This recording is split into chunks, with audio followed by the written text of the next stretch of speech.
All here, give attention, and you shall be heard. The Honorable Judge James Jones presiding. Be seated, please. No talking. Good morning, everyone. Are we ready to bring a jury? State's ready.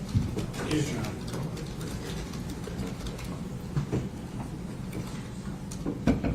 Have a couple on the restroom.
Good morning, ladies and gentlemen of the jury. Welcome back to our somewhat cold courtroom. We are going to get right back into things. We are now with the closing remarks for Mr. Cayley. Mr. Leffler, would you like to proceed? Thank you, Your Honor. Morning, ladies and gentlemen. Morning. I guess if you think about how hot we were at one point and how cold we are now, if you average it out over time, we've been pretty comfortable. I promise I will not use logic like that in these closing remarks. We started off by telling you that this was a case about choices, and nothing that has happened in the courtroom since we said that has changed. It's still a case about choices. And choices are something that we're very familiar with. Choices are something that we make every day. Choices are we make every hour. We make every minute. Are making choices. Even if we decide not to make a choice, we've made a choice. And in this case, Demetrius Haley made a choice for a career with the Memphis Police Department. He applied, he was accepted into the program, he went to the academy, he graduated, and then he hit the streets. As he was in the academy, he was being taught by the police department professionalism. So that's what sets a police officer apart from the rest of the public, is they have a job to do, but they have to do it professionally. There's no room for mistakes in policing. And that's why I have up on the screen right now the response to resistance continuum.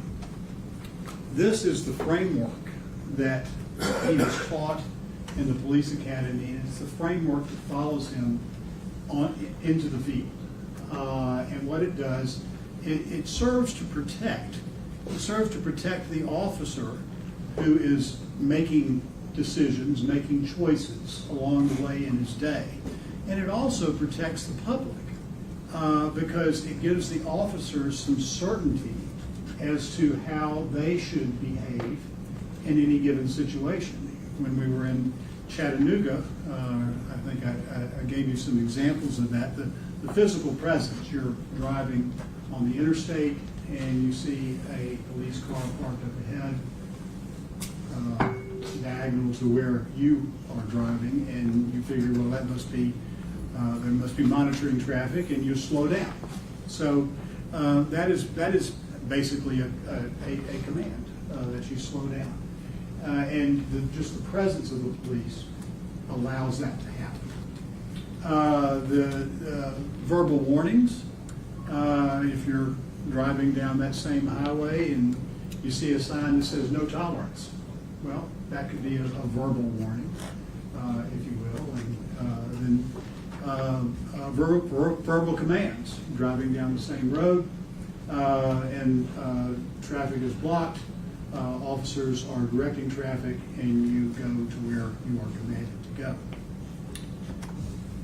Chemical agents don't enter into this illustration, but they are very much part of this response to resistance continuum because they're the next step. And of course, chemical agents are things like OC spray or pepper spray or whatever you call it, that can be used to disable someone who is not complying, to allow them to be handcuffed and searched.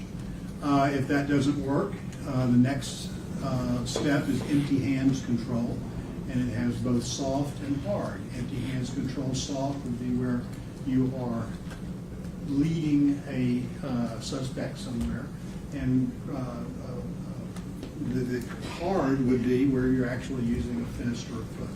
And those things are specifically set out in the rules that the police follow. Impact weapons, that could either be the taser or it could be the ASP baton that Officer Mills was talking about. And then finally you get to the force that no one wants to see. But sometimes is a part of policing, and that is deadly force. And understand that when they are taught these concepts, they are not taught that you follow these in lockstep. You follow these as the circumstances require. So you could go, and you'll see in a minute, an example of you could go all the way to deadly force to begin with, and then back off of it once you see that, once you get a better idea of what the situation is. We'll see that happen. But that's what he's taught when he was in the academy, and that's what he carried into the field with him, and that's what sets the level of professionalism. Sometimes in the jury instructions, you'll see the term standard of care. Well, this would be what they're referring to as the standard of care when you have to deal with that in the jury instructions. So Mr. Haley chose to go into the rather dangerous, or relatively dangerous, area of the Scorpion team. The Scorpion team had a specific purpose, and that was to use data to figure out what precincts you're seeing most crime in, and then flooding that zone for a period of time, and getting crime under management there, and then if the crime changes location, the Scorpion team changes location. But every day, they are going into the most crime-infested areas of Memphis, and they are dealing with some of the most dangerous criminals on our streets. And they're doing it professionally. They have a code. People that they're dealing with, their code is the code of the streets. And it's up to the officers to follow their code in dealing with people who are non-compliant. Enter Tyre Nichols. Now, Tyre Nichols would not necessarily be one of the people that would fit the description of the type of person that the Scorpion team is looking for. The Scorpion team is looking for stolen cars. They were looking for people with warrants for their arrest. They were looking for large amounts of drugs, and they were looking for dangerous weapons, i.e. guns. And on January 7th of 2023, Tyre Nichols didn't fit that profile. He wasn't driving a stolen car. He wasn't, didn't have any guns in the car with him, and he had no warrants for his arrest. So he would not be somebody that the Scorpion team would be interested in. In fact, that's sort of the really tragic part of this entire case, because practically speaking, had Mr. Nichols pulled over when he got the blue lights and submitted to the officer's questioning or whatever, in all likelihood, they wouldn't have arrested him. They could have seen a small amount of drugs in the car. They're not concerned about that. They're looking for the big fish, not the little fish. They could see some credit cards in there. They wouldn't even give that a thought. Members of the Scorpion team wouldn't. And the encounter would have ended. He would have left, and you wouldn't have to be here from Chattanooga. But Mr. Nichols had a choice. He had a choice to do what law-abiding citizens do, and that is to pull over and talk to the police, or to speed up. And tragically, he chose to speed up. Now, the Scorpion team didn't know Tyre Nichols. They never heard of him. He's never come across their radar as far as anybody can tell. The car he was driving apparently wasn't a car that had been used in other crimes that the officers may have recognized. So what was it that brought them together, the Scorpion team and Tyre Nichols? Well, one of the things the Scorpion team is good at is following clues. And whether Mr. Nichols meant to or not, he was getting off clues that brought up the antenna of the Scorpion team. First of all, when the blue light started flashing, he didn't pull over. He, in fact, not only did he not pull over, he sped up, and you can see on Officer Hemphill's speedometer how fast Officer Hempill was having to go to try to catch up with him. He sped up, and he did something that the Scorpion team was really bewildered, because people run from the police in Memphis all the time because they know there's a no chase policy, and the police have come to accept that, and they say, well, you know, that one got away. I can't chase, puts too many people in danger. So the police, that's not foreign to them, having somebody run away from them and never catching them. But what is foreign to them is having someone run away from them and then stop at a red light. That's weird. That's suspicious to them. And then when they saw the car at the red light, it had tinted windows, they couldn't see in it. So their antennae were up. And I want to take a look for a moment.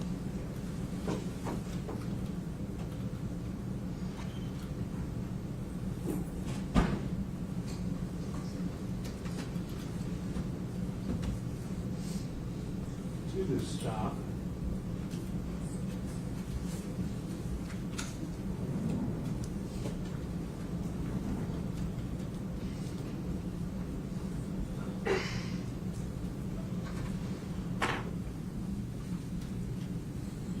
And as I have gotten older, when people come to me and they're upset about something, and I found the best way to deal with that is just, whoa, just slow down. Let's slow down. Let's talk about it. We'll figure it out. And so that's what I want to do here. I want to slow this down a bit and take a look at what happened. This is Officer Hemphill's body-worn camera. And we'll take it up to where Officer Hemphill got out of the car at 20:24:44. And at this point, you can see Mr. Nichols' car is on the right, and Officer Haley's car is on the left. That Officer Martin's car is up ahead of Mr. Nichols' car, and Officer Martin is standing at the passenger side of Mr. Nichols' vehicle. As Mr. Hemphill walks closer, you see Mr. Hemphill pull out his service weapon. Now, service weapon would be deadly force. And you'll see in a moment that not only did Officer Hemphill have the service weapon out, but as you look at Mr. Haley, he has his service weapon in his hand, and he's putting it in the holster. That's because he's looked in the car and he's seen what's in there, so it's no longer a mystery. So now it falls from a deadly force incident to something much less than that. Probably a soft hands incident, which we'll see. And he holsters that at 20:24:51. Then we see Officer Haley reaching in to pull Mr. Nichols out of the car. And just as he starts coming out, we see him go back in again, indicating perhaps, now I don't know for a fact, and it's you for the jury to figure it out, but perhaps Mr. Nichols was already starting to struggle at that point, or he wouldn't have had to go back into the car like that. But he pulls him out, and as Officer Hemphill testified, he put Mr. Nichols in the A-frame. Now remember what the A-frame is. The A-frame is the hinge of the driver's side of the car. And it's a good place to put a suspect when you're trying to handcuff them because they can't go anywhere. And you can see at 20:24:56 the back of Mr. Haley and then the face of Mr. Nichols. And you can't really tell on Mr. Nichols whether he's turning his head to look at Mr. Haley or whether he's facing Mr. Haley. But we do remember Officer Hemphill's testimony that as he got up closer, he could see Mr. Nichols I think he used the term, he spun around and faced Mr. Haley. Well, at that point, Officer Haley is unable to get him cuffed if he's facing Officer Haley. And so Officer Hemphill comes to help Officer Haley, and then there's some grappling that goes on, and it's hard to tell from the camera exactly what's going on, but you can see where they remove Mr. Nichols from the car, and Mr. Nichols is standing there, Officer Hemphill holding with one hand, another officer on the other side holding him, and Mr. Nichols is not in a position with his arms behind his back. As we go forward, he moves over and turns toward the officers. And at that point, we don't know for sure at what point Officer Hemphill heard Officer Martin say, "Get your hand off my gun," but it would have to have been around in this area somewhere. Because shortly after we're looking at this, we see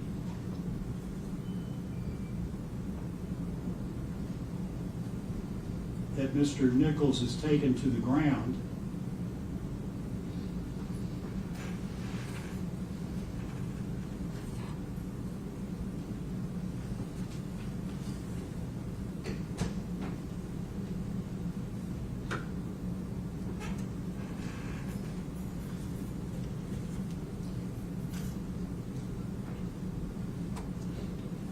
And at 20:25:20, we see that he's clearly sitting on the ground. He has his left leg extended out in what we have referred to previously as the bladed position.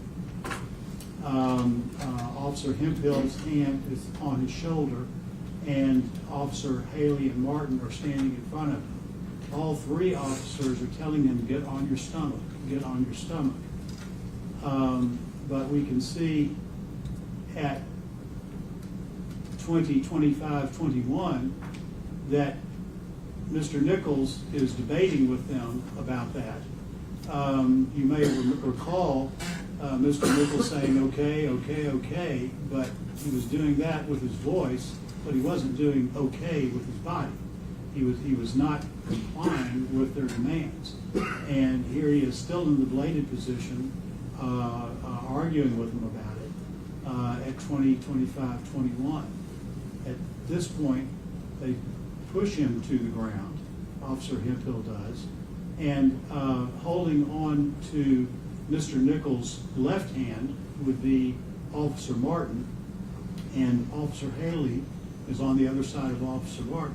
Officer Haley then approaches Mr. Nichols at 20:25:26 and eventually grabs Mr. Nichols' right hand to try to get his right hand behind his back. However, and you can see him get the right hand at 20:25:30. However, it's impossible to get the right hand behind the back when he's leaning on the right arm. And we see Officer Martin try to force Mr. Nichols' left arm at 20:25:32 behind his back. But that does little good until Officer Haley is able to do the same thing with the right arm. And Mr. Nichols is continuing to resist that as well. At this point, 20:25:36, we see Officer Haley goes to his knees. He's dealing still with Mr. Nichols' right hand, and Officer Haley eventually decides that unless Mr. Nichols is compelled in some other way to comply, he is not going to comply. And at 20:25:46, we see Officer Haley pull out the OC spray and spray it.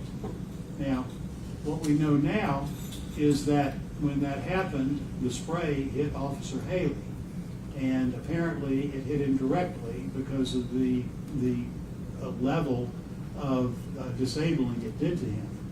And we see at 20:25:47 that Officer Hemphill now has the taser out, and he's threatening to taser Mr. Nichols.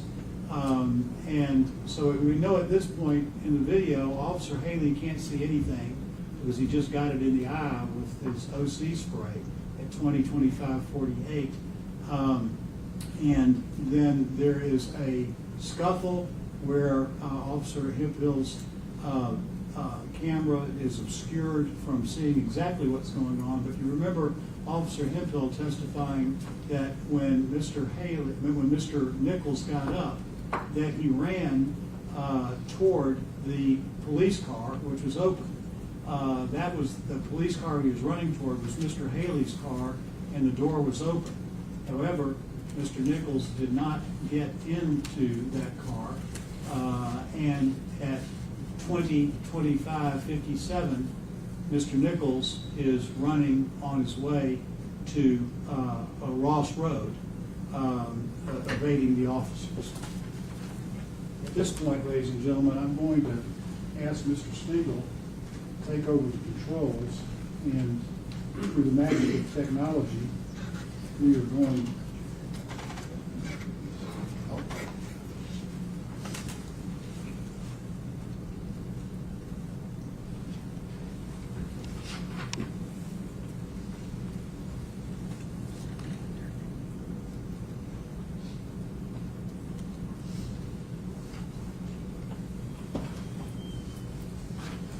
Through the magic of technology, Mr. Stengel is going to help us be in two places at one time. So go ahead and start playing that at 20:25:57.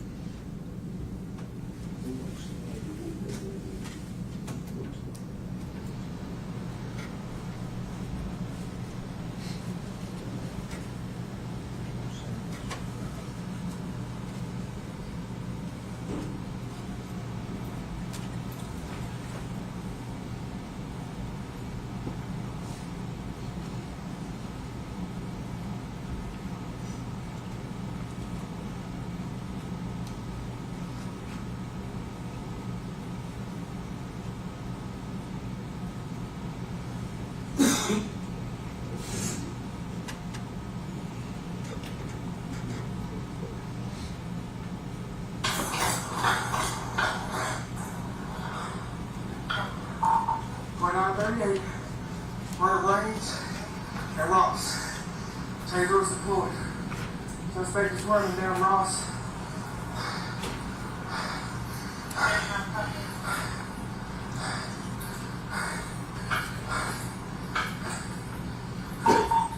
Young male, black, slim build, blue jeans, and a hoodie.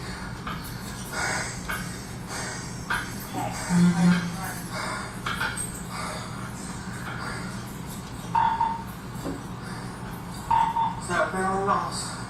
On your right side.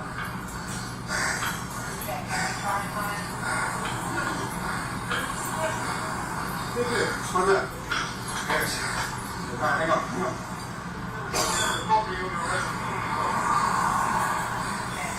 Ready? Alright, just straight. One of the problems with the bastard.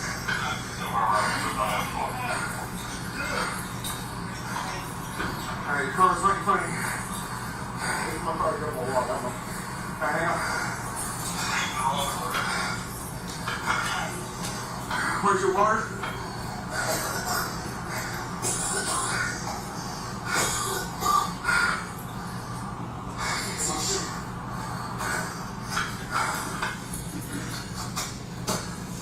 Okay, I got you. Good one, good. Ready. Negative 2938. Where are my damn glasses at?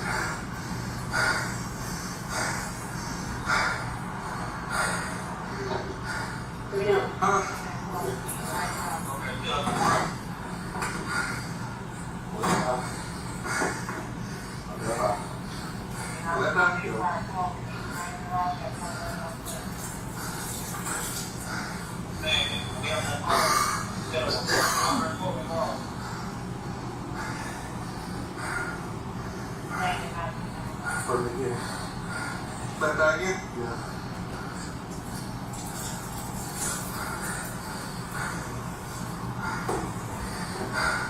I can't see jack shit, dude. My glasses when he fighting me.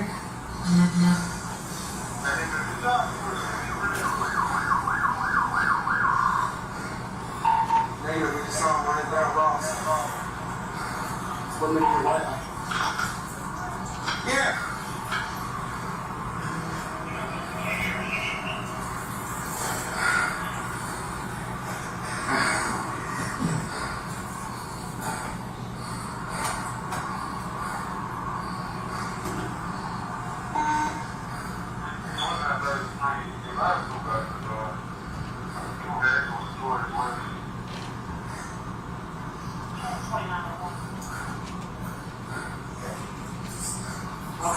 What's up? Right eye. All right, ready? Yeah.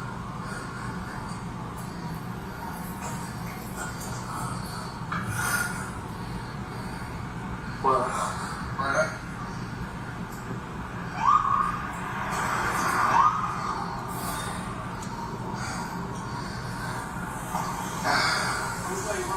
That way. Ladies and gentlemen, at 20:29:54, Tyre Nichols was caught on video on Ross Ridge hiding from the police.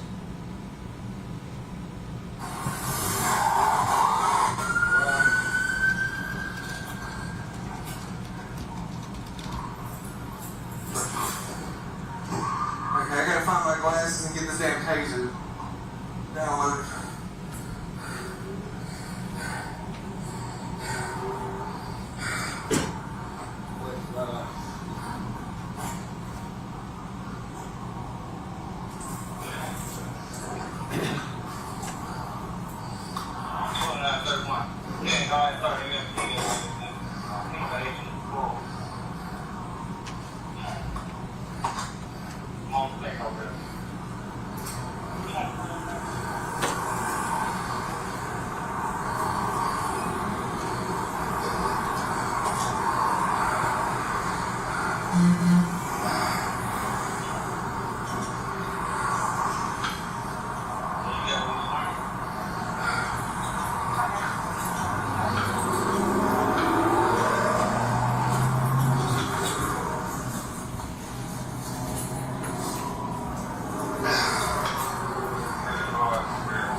Did you also read the boy my taser?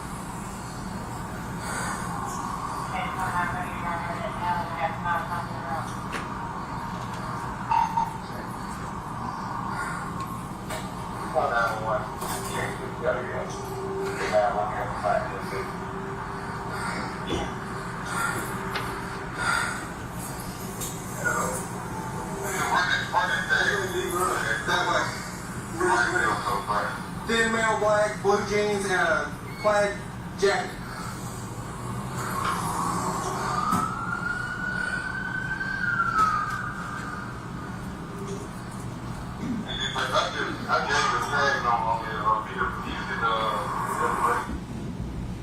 Ladies and gentlemen, at 20:32:22, Officer Bean has now spotted Mr. Nichols and has begun chasing.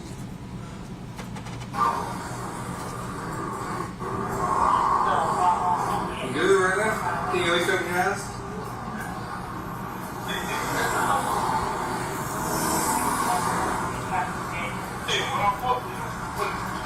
You found the rock? At 20:32:41, Officer Bean is able to catch Mr. Nichols and tackle him.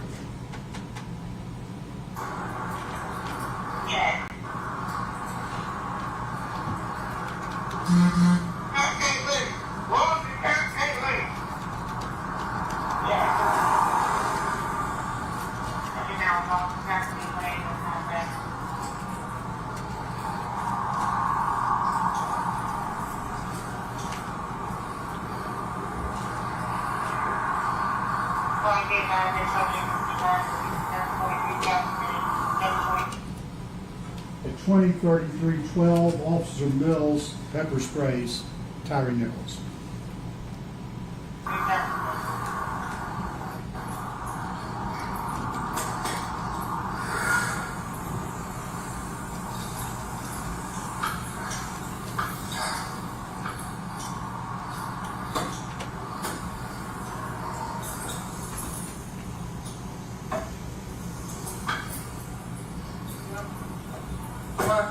Martin and all them were over there chasing him. Shit, you sprayed me too, but luckily you didn't get my eyes just on my eyebrow.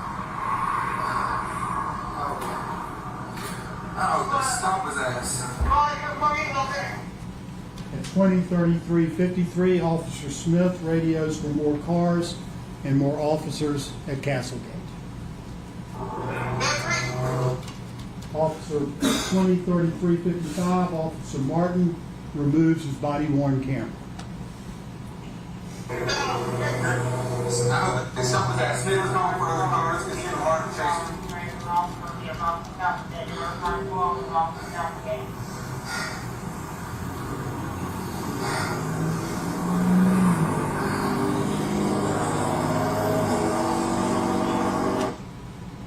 At 20:34:14, Officer Martin delivers his first kick to the head of Tyre Nichols.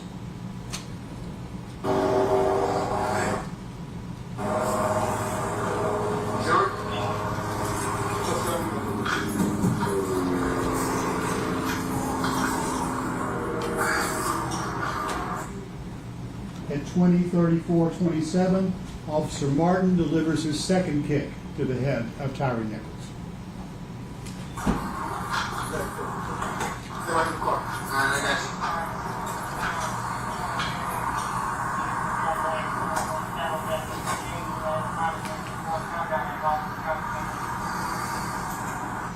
As you can see, at 20:34:41, Officer Haley leaves Ross and Raines and is on his way to Castlegate.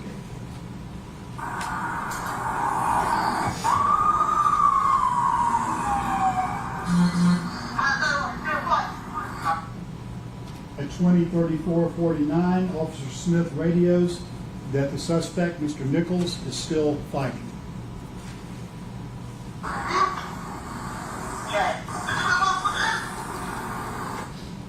At 20:34:54 at Castlegate, Officer Mills opens his ASP baton.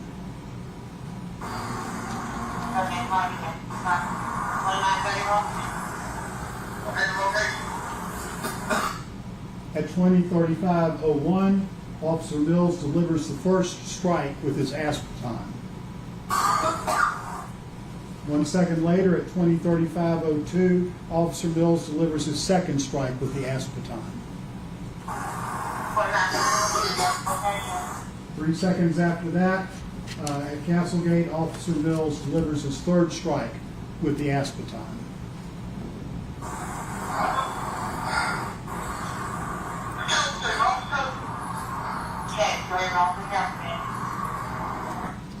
At 20:35:14, Officer Martin delivers his first strike with his fist to the head of Tyre Nichols.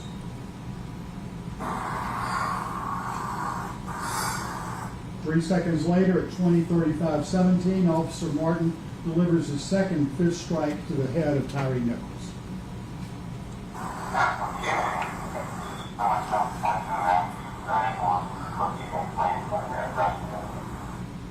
At 20:35:24, Officer Martin delivers his third strike to the head of Tyre Nichols. 3 seconds later, at 20:35:27, Officer Martin delivers his fourth strike to the head of Tyre Nichols. And 2 seconds after that, Officer Martin delivers his fifth strike to the head of Tyre Nichols.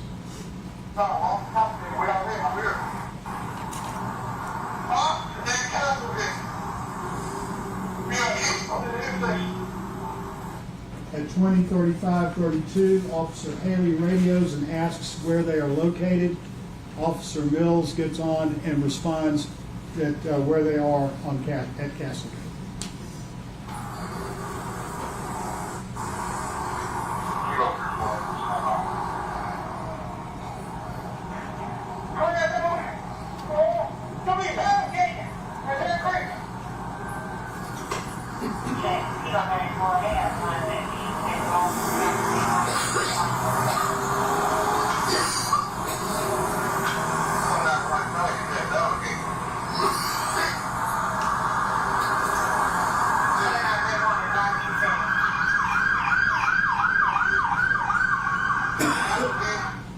At 20:36:15, Officer Haley arrives at Castlegate.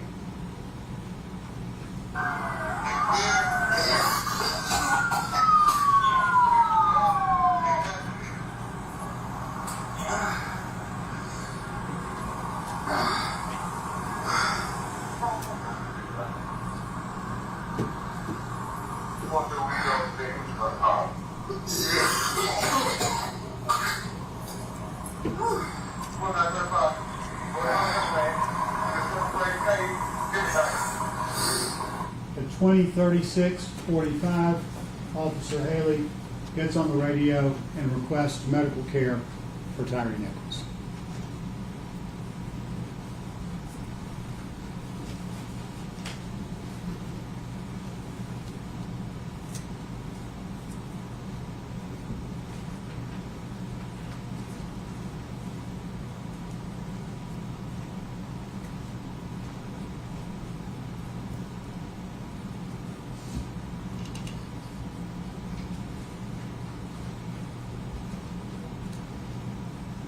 Ladies and gentlemen, I want to talk for a little bit about what happened once Officer Haley gets on the scene at Castlegate.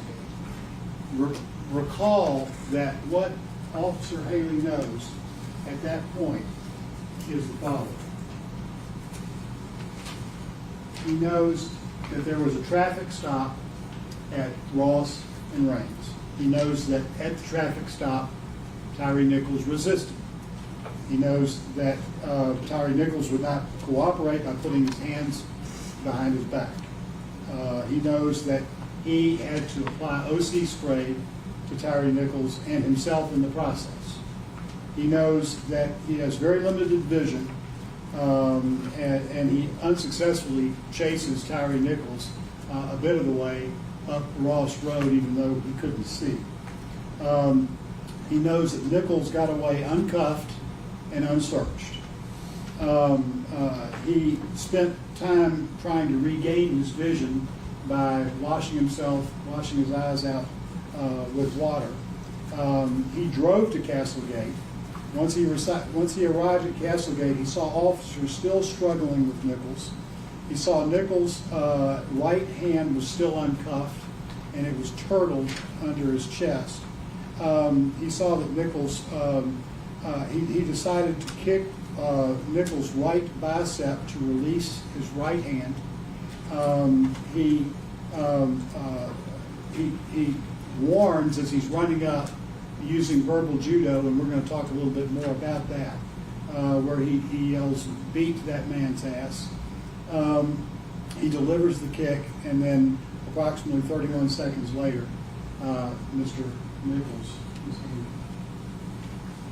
The yelling of "beat that man's ass" has to be put in proper context.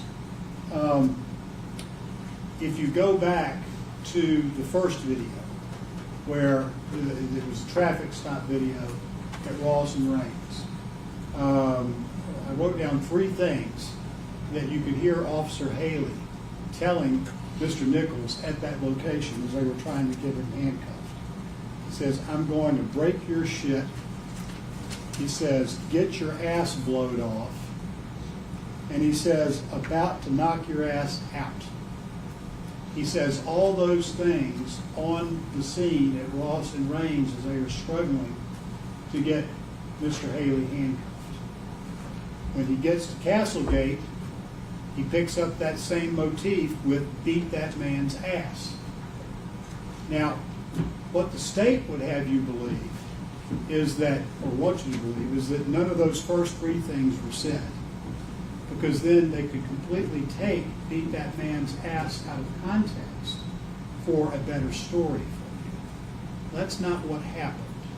What happened was all the things that he said, they were all examples of verbal commands, they were all profane, they were all harsh, and they were all intended to do the same thing, and that is to be verbal commands under that step of the use of force continuum.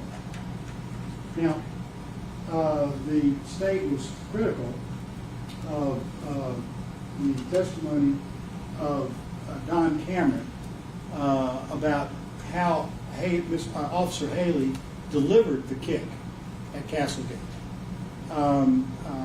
And I just want to take a look at it on the video and see if we can make any sense of what Mr. Cameron was saying.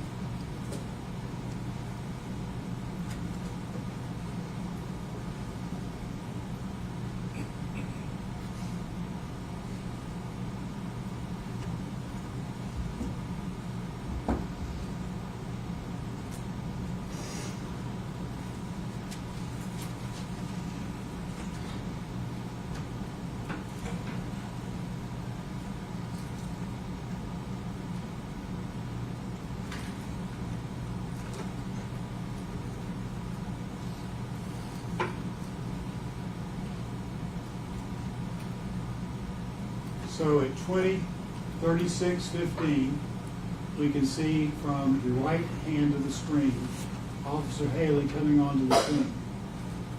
From there, Officer Haley would have a clear view of the officers still trying to get Tyre Nichols handcuffed, something that Officer Haley had started trying to do approximately 12 minutes before that. He sees that he's still uncuffed, and he sees what the situation is with Tyre Nichols' right bicep. He continues to the body. He stops, he looks, and then he kicks. I'll back that up and show that again.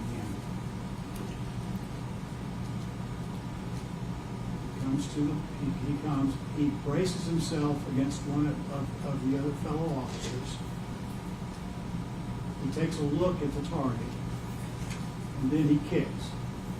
A very specific place on the target. This is what Mr. Cameron was trying to say. It was what separated him from just being brutal and beating Tyre Nichols. Now, if you want to see an example of brutal and beating Tyre Nichols, just keep watching. Because after the kick, you see Officer Martin behind, and then he comes. He doesn't aim, he doesn't do anything.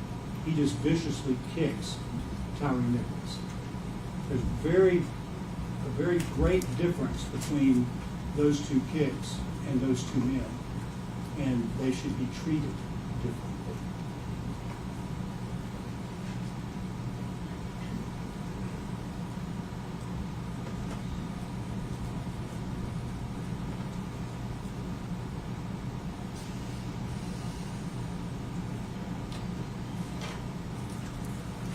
In a bit, you're going to be going back to the jury deliberation room, and you're going to have the judge's instructions on each of these offenses that Officer Haley is charged with.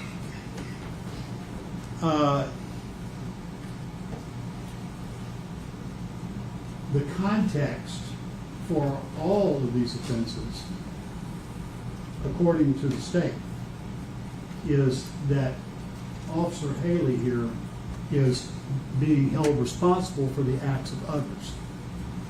And in order to do that, this is what the instruction says. A defendant is criminally responsible for an offense committed by the conduct of another if acting with the intent to promote or assist the commission of the offense or to the benefit in the proceeds or results of the offense, the defendant solicits, directs, aids, or attempts to aid another person to commit the offense.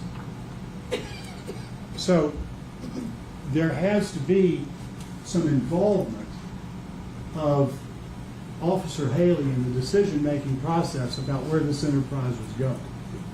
Now, you recall when we were in Chattanooga, you heard an illustration of this having to do with throwing rocks. And if you remember that illustration, think about that when you're looking at this, because by my memory of that illustration, every person who was held responsible for throwing a rock knew why they were throwing the rock. And I believe this case is very different than that, because this case is messy. This case is real life. This case is a case that started with officers doing a legal investigation, having probable cause to stop a motorist, having probable cause to put him in handcuffs and search him, and then everything falling apart from there when Mr. Nichols would not cooperate. None of these people had any conversations about killing Mr. Nichols. Now, that's not necessary, and the state will be sure and remind you of that, because understandings can be conveyed in different ways. But there is no indication that Officer Haley was out there at that time doing anything more than police work. Police work being trying to get a suspect handcuffed and searched.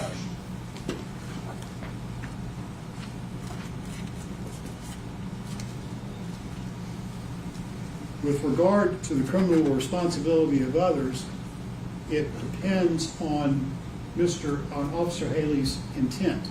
Intent means that a person acts intentionally with respect to the nature of the conduct or to a result of the conduct when it is the person's conscious objective or desire to engage in the conduct cause the result.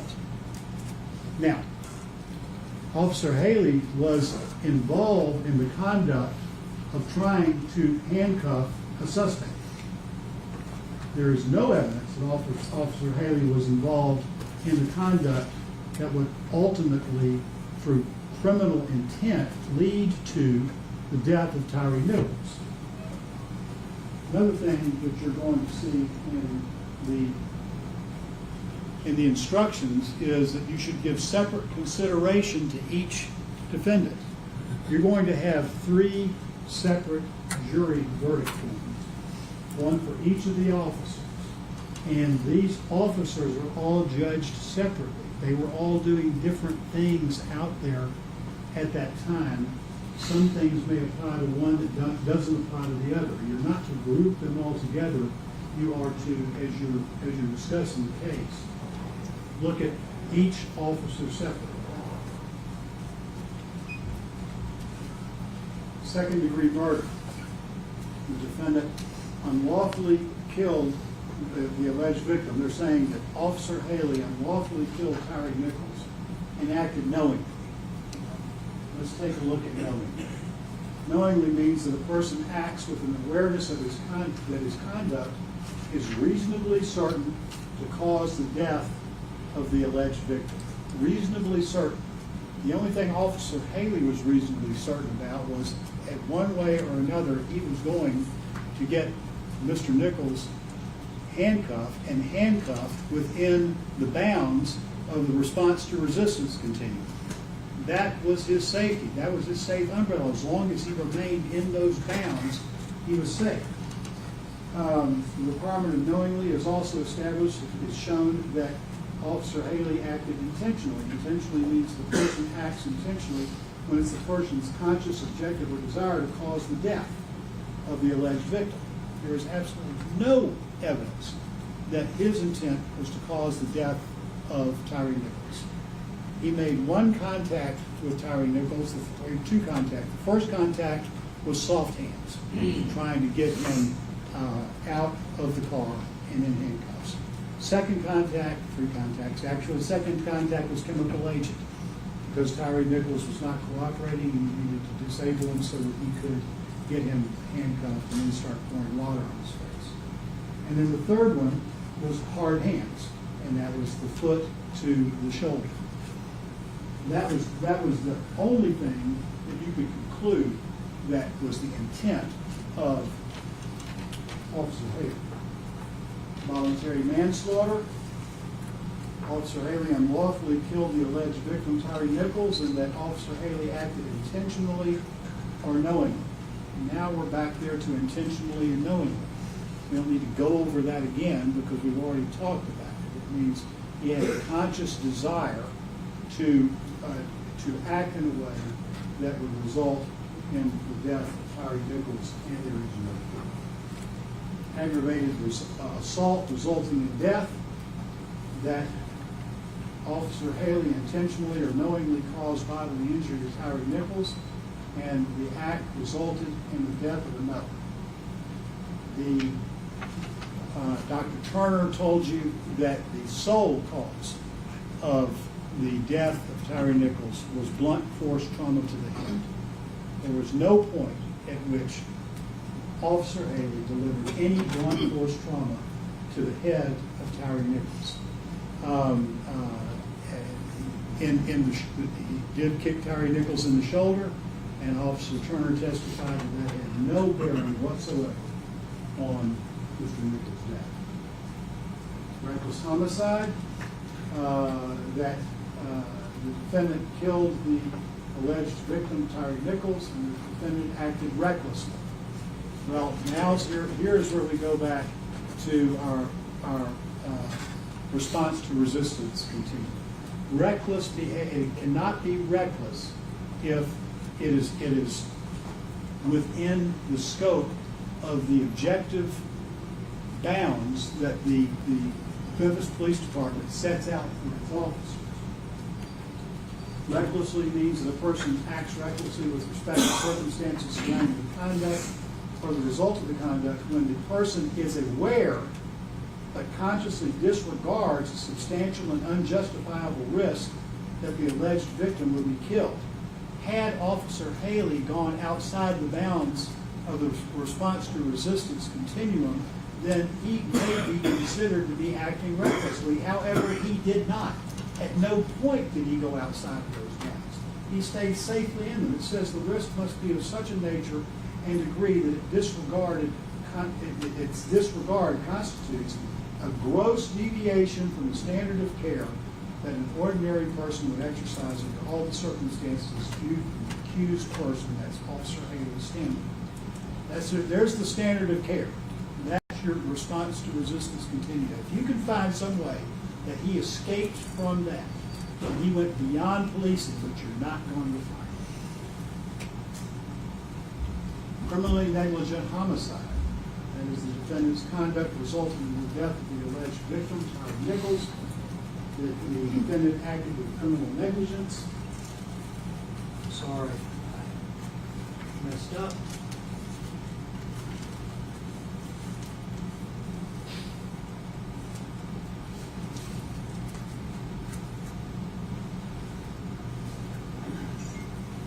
That the defendant furnished substantial assistance to the person in the commission of criminally negligent homicide, and that the defendant furnished such assistance knowingly.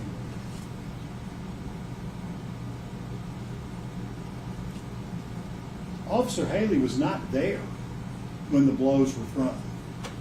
There was no way that he could provide any substantial assistance.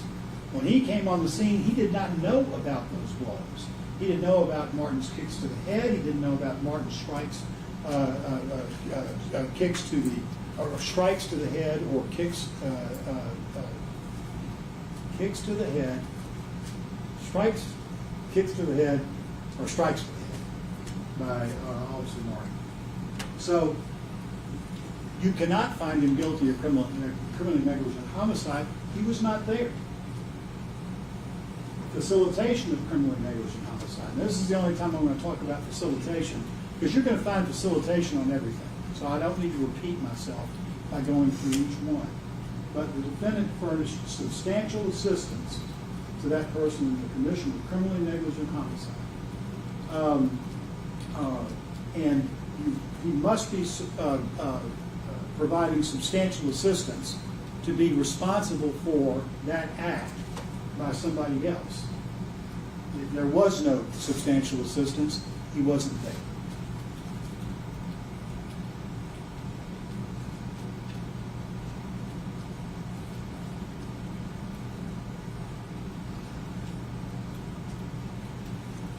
Aggravated assault, acting in concert. In order to convict on that, you're going to have to find as an element of the offense that resulted, what Officer Haley did resulted in serious bodily injury to Tyre Nichols. The serious bodily injury in those is described for you. Involves a substantial risk of death, kicking in the shoulder, no. Protracted unconsciousness, kicking in the shoulder, no. Extreme physical pain, kicking in the shoulder, no. Protracted or obvious disfigurement, kicking in the shoulder, no. Or protracted loss or substantial impairment of a function of a bodily member, organ, or mental faculty, kicking in the shoulder, no. Aggravated assault, acting in concert, you should be jailed. Reckless endangerment. Officer Haley engaged in conduct which placed or might have placed another person in imminent danger of serious bodily injury, and that he acted recklessly. here we are back to the response to resistance continuum. As long as he stayed within that, he did not act recklessly, and that's an objective finding that he did not act recklessly. It doesn't have to be just somebody's opinion. Assault.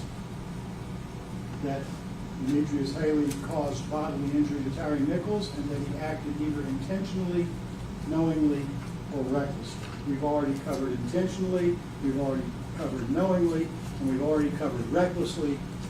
Does not apply to Officer Haley's kick to the shoulder. Aggravated kidnapping. This was a police action based upon probable cause to arrest Tyre Nichols. It involved handcuffing him and searching him. Once that was done, it was over with. Now, every time an officer handcuffs and searches, is that going to be a kidnapping? I don't think the state meant that. And I don't think you have to buy it, or you're going to be tying our officers' hands for time to come. Official misconduct. This is the one that I'm really scratching my head over because I'm not sure that anything has really been put before us saying this is the official misconduct. Yesterday, I believe they said it was everything that happened from the time that Tyre Nichols ran away from Ross and Raines. But a lot happened. Help me. I don't know what to defend on that. And if you don't know what to defend, you don't know what to convict.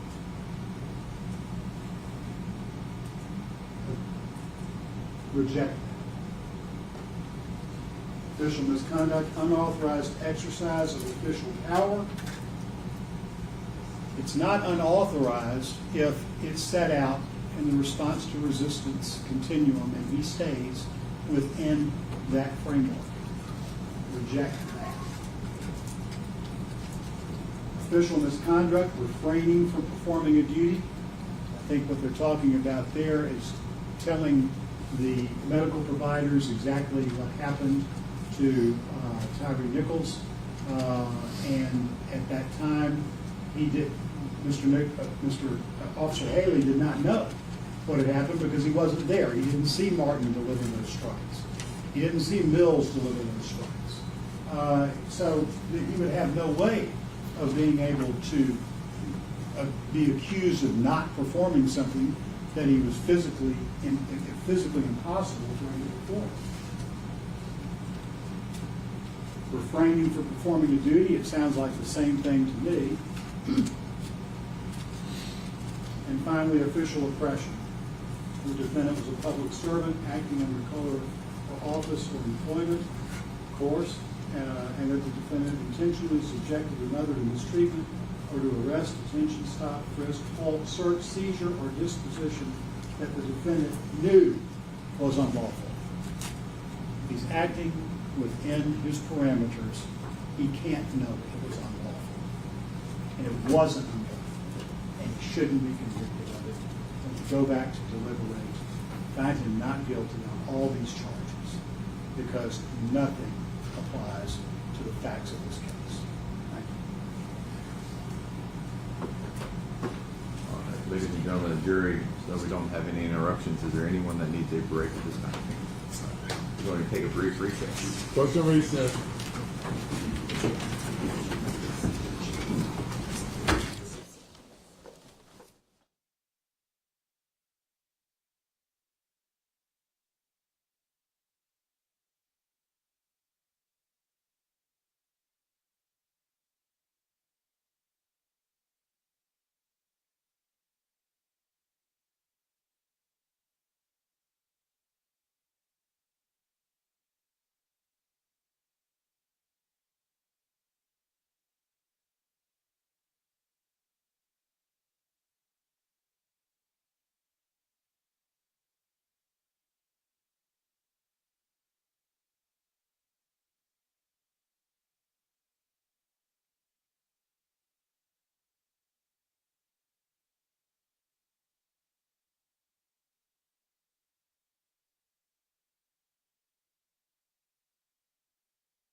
seated.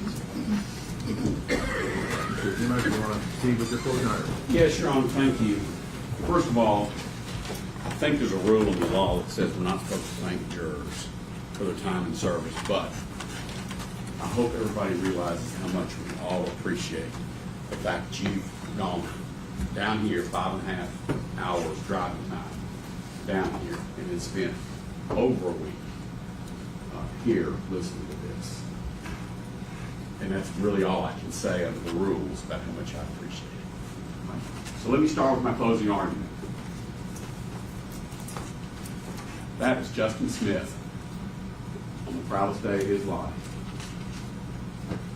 He was a brand new, freshly minted cop.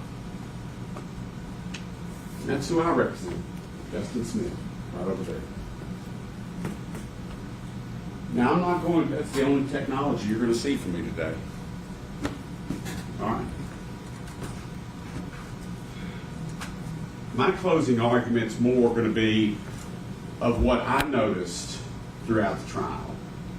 And you may or may not consider what I noticed to be important. And if it's not important, just ignore it. But it could be that you noticed and made note of some of the same things. And since it seems like we've been here for an eternity, I'm going to go through them. Again, use what you want and move on the things you don't want. All right? So I'm going to try to move quickly. If I even get anywhere close to an hour and a half, I give you permission to throw a rock at me, okay? Kind of like a Rock City bank robbery. Just throw a rock at me. All right. First, my notes. What happens in a city when mayors and police chiefs announce on the news that cops are not going to be permitted to chase shoplifters or burglars? Well, criminals run. They're not dumb. What happens when officers like Justin Smith get convicted of a felony because of what Tyre Nichols and Emmett Martin did? Let's be real clear. We're here because of choices, as mentioned, Tyre Nichols made and that Emmett Martin made. That's why we're here. I don't care what anybody else says. In my opinion, that's why we're here. So what happens when we convict officers like Justin Smith of felonies for chasing someone down and attempting to handcuff a suspect to assist one of his other police officers? If you're a cop, what do? Somebody like Justin Smith, who everybody knows, CU and MPD knows to be the most kind and gentle professional in that unit. He gets convicted of a felony, what's going to happen?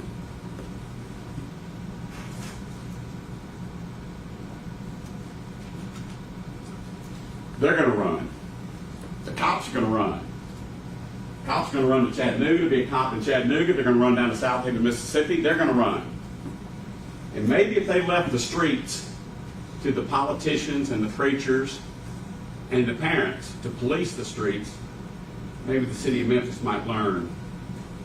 Your Hamilton County Sheriff has on his website, I don't know if you know this or not, your Hamilton County Sheriff, who I met, says on his website, we chase cars. He has it on his official website. You think the criminals know that? You think the burglars know that? Shoplifters, carjackers? You think they know that? It's your sheriff that's going to chase cars. Just down the road, less than 10 miles from here, the DeSoto County Sheriff, Thomas Tuggle.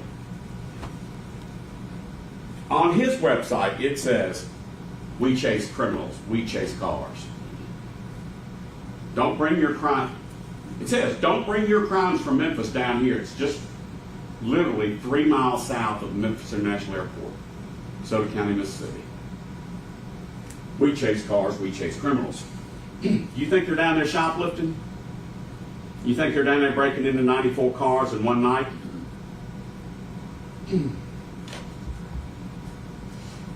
Here's some more notes that I have. that night of this arrest, who was angry?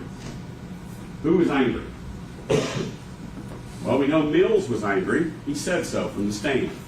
He said he was angry. We know Emmett Martin was angry. You couldn't be anything but angry and unhinged if you're Emmett Martin doing what he did. Was Bean angry? Nope. Remember now, when I answer a question, I'm not going to ask you a question. The DA's office asked you a couple questions one time. I said, God forbid they actually answer some of those questions. When I ask a question, it's rhetorical. Was Bean angry? Nope. You didn't hear a peep from him. He said, come on, bro, give me your hands. Was Justin Smith angry? Listen to the audio.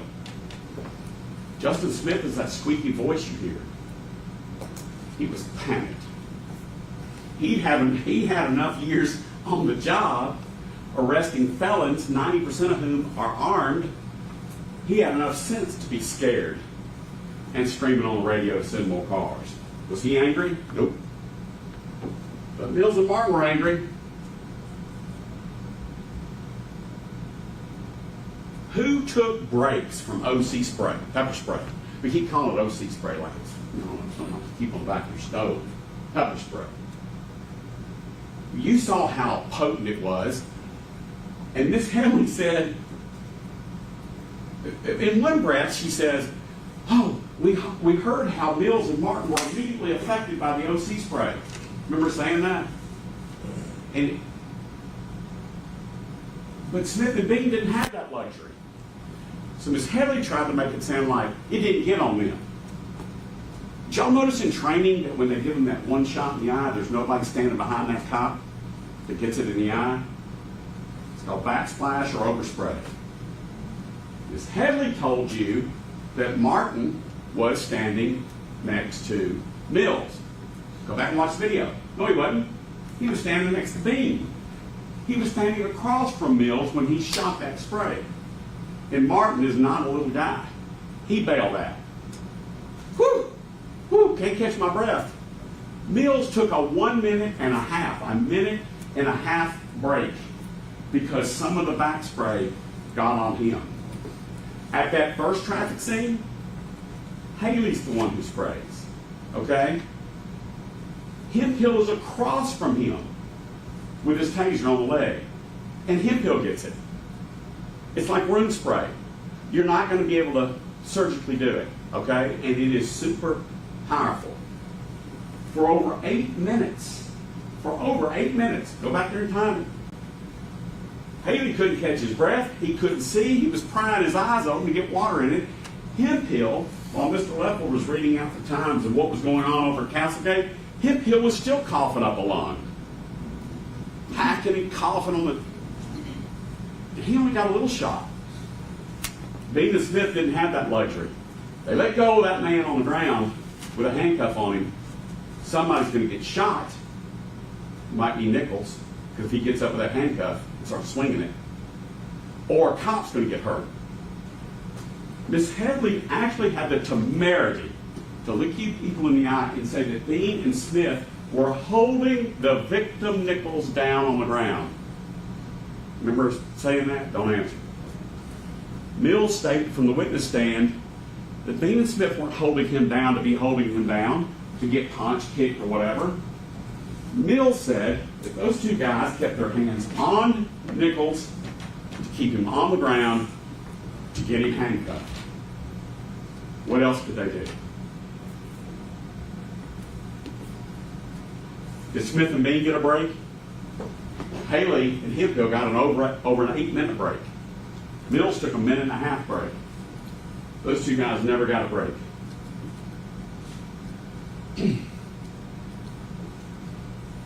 Mills testified that days after this happened, Justin called him on the phone. He testified to it. Mills did. Mills admitted that's the state's witness. That's the state's witness that they called to prosecute these men. Mills said that Justin called him up and said, man, I just heard that there were kicks, and I'm going to call the lieutenant about it. He was mad. I think he used dirty words. I think he said it was effed up. Justin didn't know about the kids. And they would have you believe, how could they not? Bean's body cam was right there on the ground. It caught every one of the kids. Again, their witness Mills testified that he didn't see any of the kids. And by the way, Mills is the one in the video with nothing in his hands, no hands on a suspect, staring at Martin and staring at Nichols, and yet he said, I didn't see the kids. Justin and Bean, and I don't mean to drag Mr. Perry's client into it over and over again, but let's face it, Justin and Bean are bent over at 90 degrees, face full of spray, and blind and deaf and suffocating, trying to get this unknown suspect who they got called out on, had already fought off 3 cops. They have no idea if he has a weapon. Mills didn't see it. And Miss Headley said there were 7 times that they could have stopped these kids by at least saying stop. Justin Smith had his hands full. And Justin Smith has a history. You heard it from the witnesses, the character witnesses, that he is incapable. It is not in his nature to allow another officer to abuse a suspect. He's just not going to do it. The judge has instructed you on the law that when it comes to character witnesses, if someone is of good character, it strengthens the presumption of innocence, which is the strongest presumption in American law. Because good people, remember what Mr. Hagman said in Chattanooga, and it's been repeated ad nauseum here, good people do bad things. Well, we're not here about good people doing bad things. We're looking at here people being charged with felonies. Good people do good things.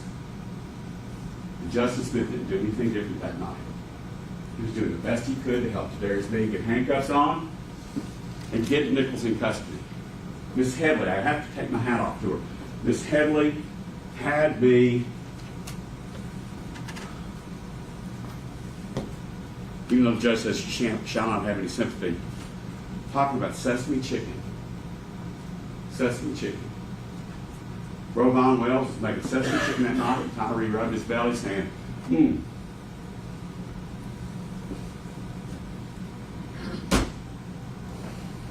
Justice Smith did not do anything to Tyre Nichols. Tyre Nichols made choices. You've heard about them.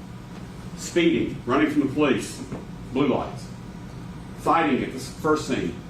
Did you hear what he said? He looked at these cops and said, get your ass out of the car. He says, y'all are really doing a lot tonight. Stop. Don't do that.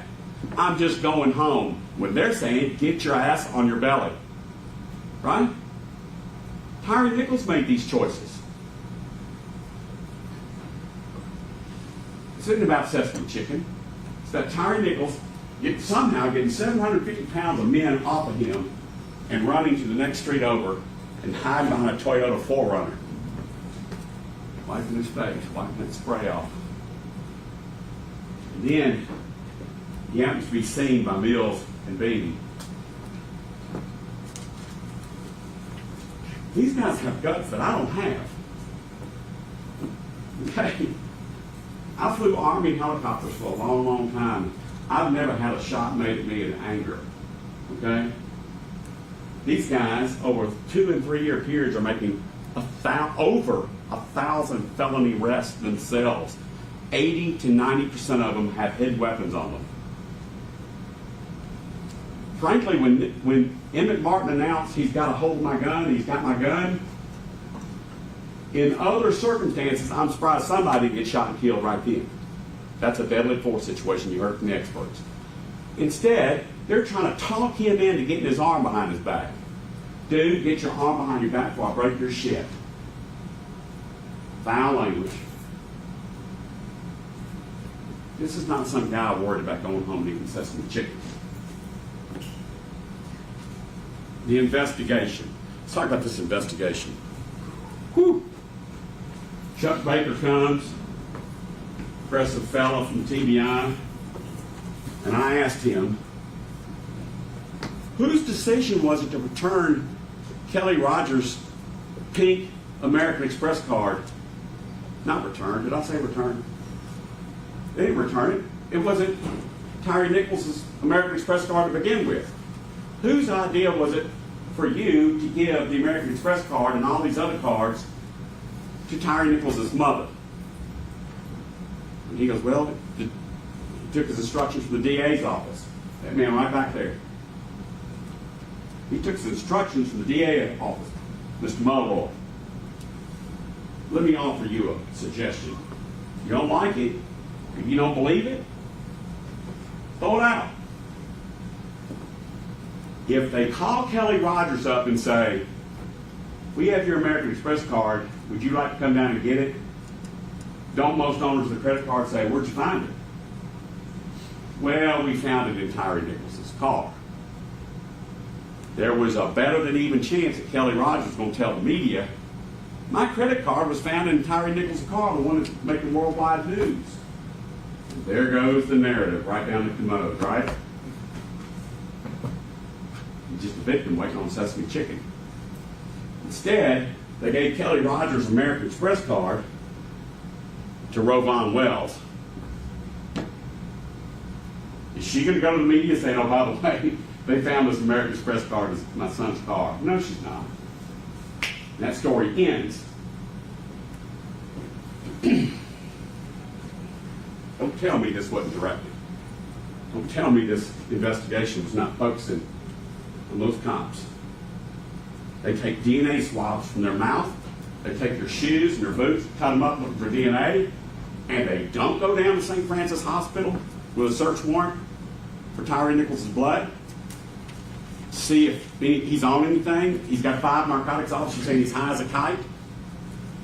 And they don't go down and get a search warrant. Don't tell me this investigation was not tainted.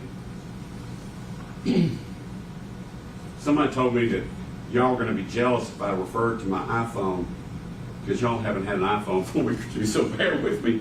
This is not one to throw a rock at me, okay? I'm going to read you a headline. Headline is a public record. A newspaper is considered a public record under the law. Okay, I'm just going to read you the headline. Memphis has broken homicide record. New numbers show. November 20th of 2023. 11 months after this. Right? Keep up. That's November 20th of 2023. CNN headline. CNN. Memphis mayor meets with gang leaders to request ceasefire in effort to curb city's gun violence. March 3rd of 2024. Mayors are meeting with gang leaders to stop gun violence. You are maybe approach.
that time off my schedule.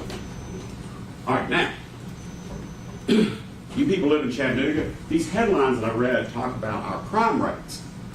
That's probably not a single surprise to any of you people in Hamilton County about the crime rates in Memphis, especially in light of the evidence that 80 to 90% of the people that they try to arrest all have hidden weapons. These crimes, where we're breaking records for violent crime, all predate Scorpion, and since these guys are where they are, crime has continued to go nuts. It's a matter of public record. It's a matter of your own knowledge in your own head when you come to Shelby County, okay? So what do? What do the leaders do? They form a Scorpion team. They take statistics, which I thought this case was about. They take statistics and they move them to dangerous areas of Memphis.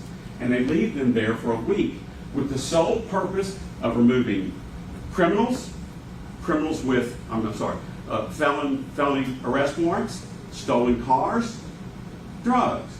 Get them off the street. They do it for a week or two, and then they got to move on to the next precinct because they get the crime down in that precinct for a little while, and there's another precinct going nuts. So they have to go over there for a week or two. Remember in my opening argument, I said these cops serve in the most dangerous unit in the most dangerous city in the United States. That goes to their mindset when they attempt to pull a car over that keeps going. That's in their mindset when they tell Nichols, get out of the effing car. They don't use language we're going to use at church. And Nichols pulls back against him, and they pull him out of the car. That's what's on their mind. Let go of my gun. That's what's on their mind. Justin Smith watching Tadarius Bean go down a dark street. Don't believe me, believe Mills. He didn't even know what street they were on. A dark street. They're chasing an unknown fleeing suspect. Bean's by himself, hackles him. Justin, with a blown out knee, gets out of his car to go over and help Bean handcuff. At that point, why did Tyre Nichols just say, all right, whoa, you got me. I'm done.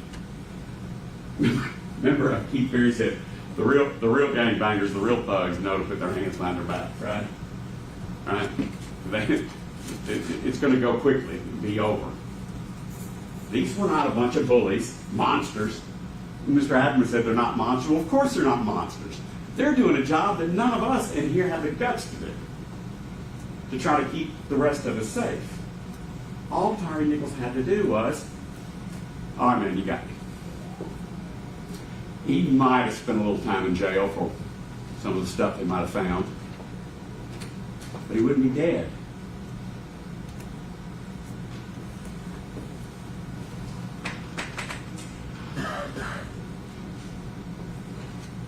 Those headlines I told you about, the things you know about in your own mind about Memphis, do you think Justin Smith knew those things when he decided to go to work on January 7th with a blown out knee instead of staying at home and nursing his knee? This guy with a college degree, with one of the most outstanding reputations at NPD and OCU, he knew what the risks were when he went into work. And he faced it. I don't have those guts. About the only thing Justin is guilty of is being naive. He probably thought he was making a difference. He literally was risking his life in reality every night to arrest people, sell dope, carjack cars, steal guns, credit cards, treating these people with respect. That's what they said about Justin. He's dealing with the worst people in Memphis. And Wojciechowski, who was his lieutenant and actually made arrests with him, with pepper spray in their face. Nenak, who is the old school guy, he says that Justin's new school. That is, he treated the suspects with respect. So is he going to change his spots that night and treat Tyre any different? No. This is Emmett Martin and Tyre Nichols' doings.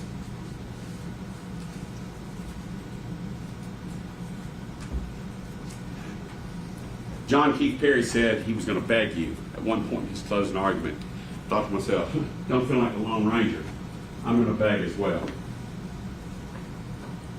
I'm going to beg 12 people that end up on this jury to stop the misery Justin Smith has been going through, being charged with second-degree murder, aggravated assault, kidnapping, official misconduct, and official oppression.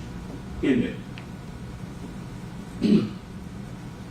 Go to the jury verdict form. I'm going to read you the pages, make it hopefully better for you, and check the box, not guilty. And let Justin try to get some semblance of order. He'll never be a cop again. There's nothing we can do about that. If you're involved with the Tyre Nichols arrest, you're not ever going to be a cop again. Convicting Justin Smith of anything. By the way, a lot of times these people, these governments, they charge people with all these charges, right? And some of them sound pretty harmless, like official misconduct. That sounds like the clerk at the license plate place taking $5 out of the till. It's a felony. Official misconduct is a felony. Official oppression is a felony. Do not convict Justin Smith of any of these charges. Next thing I'd like to tell you. When I represent a client who, let's face it, probably did do something they shouldn't do, I love lesser included offenses. Because I figure, well, the jury might cut me some slack, and instead of convicting them way up here, they'll convict them way down here. Okay? The state is the one wanting you to go. They're hoping that you'll get back there and you'll negotiate, you compromise, and say, well, you know, he's not guilty of murder, but let's tag him with this. That's their idea. I'd just soon try Justin Smith on murder. But I'm forced to defend him on all those lesser charges, which is just a game, in my opinion. It's just a game. Your Honor, this whole, if Your Honor could give some type of instruction to the jury that the lesser included are the law in the state of Tennessee, and that's why Your Honor has included those in the jury instructions.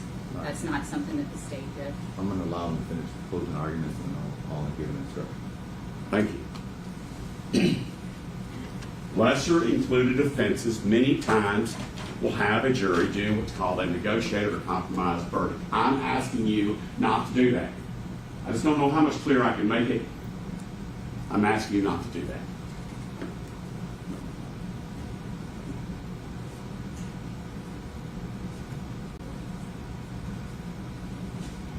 Now, let me go to the DA's closing argument.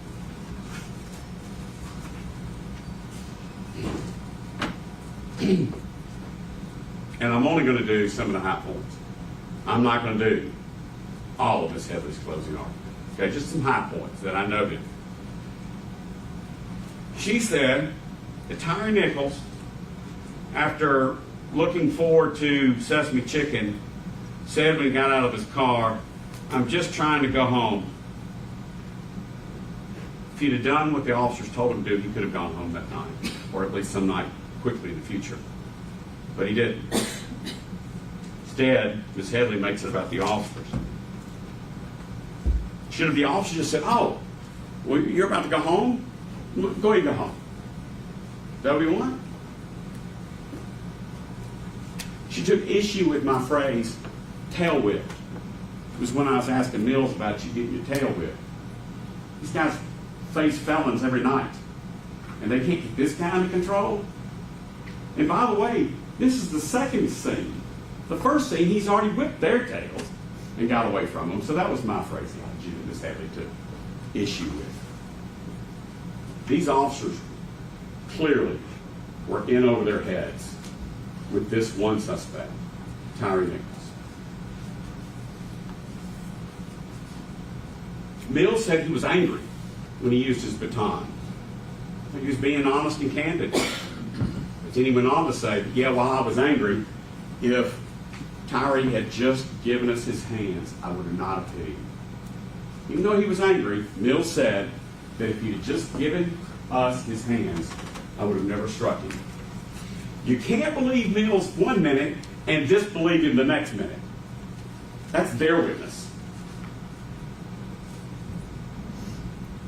I'm not even going to spend too much more time on the DA's office continually saying that Bean and Smith were holding Tyre Nichols down, and they even played it to you in slow motion. That's not what Mills said. Mills said they weren't holding him down for beatings. They were holding him down trying to get him in handcuffs. That's their witness. Ms. Headley stated, and I should have objected, Ms. Headley stated they had to have felt or heard the kicks. Remember her saying that to you? She's telling you that they had to have felt and heard the kicks. I didn't object, instead I wrote this note down. Their witness, Mills, says he didn't see the kicks. Their witness, Mills, says he heard the thud, and when he saw the second punch, he turned away and walked away because he didn't want to see it. Smith and Bean didn't have that luxury. First of all, they didn't see it, and second of all, they could not let go of this suspect. This is crazy to evaluate this case on slow motion video in a 70-degree courtroom versus out there on a dark street. This is crazy to evaluate them criminally this way. I'm just going to take my time. I don't mean to keep you hungry, but Miss Headley says Mills and Martin reacted to the OC immediately. Well, what are we going to do? Punish Bean and Smith for just sucking it up and fighting through it? So Miss Headley saying they couldn't have felt or tasted or smelled the OC spray because Mills and Martin reacted to it immediately.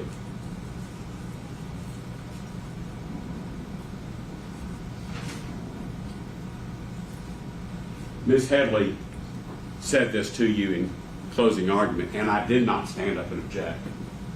It said, cops had no idea about the cards and the dope in the car, and the mushrooms only weighed as much as $2 bills. Cops couldn't have known about it. But you know who did know about it? Tyre Nichols knew about it. It's okay for Ms. Headley to tell you what the cops didn't know. It's okay for me to tell you what Mr. Tyre Nichols knew. He knew what was in that car. He wasn't scared of those cops. I think he probably got scared of them. He wanted to get away from that car. If he gets away from that car, there's a hope to stay out of jail. Miss Headley said that Tyre Nichols ran because he was scared of the police. She said, I don't know how she knows that. She went on to say that we picked on Robert Long too much. That's a young EMT, stood there like I'm standing, while Justin Smith is saying, man, his oxygen's low. His O2 is low. Where's your bag? You heard Justin.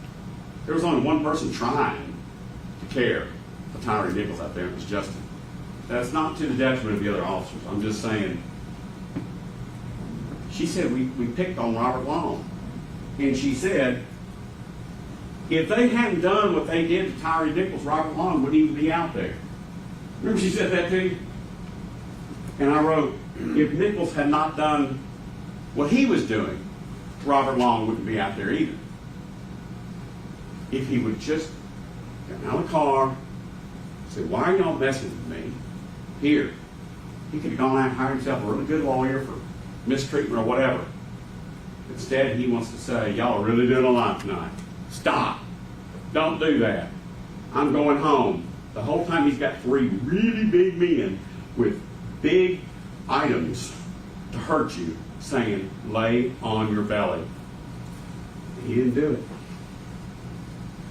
Now, we're getting to my closing argument, and it's only 3 pages long. Hopefully I've covered a good bit of it.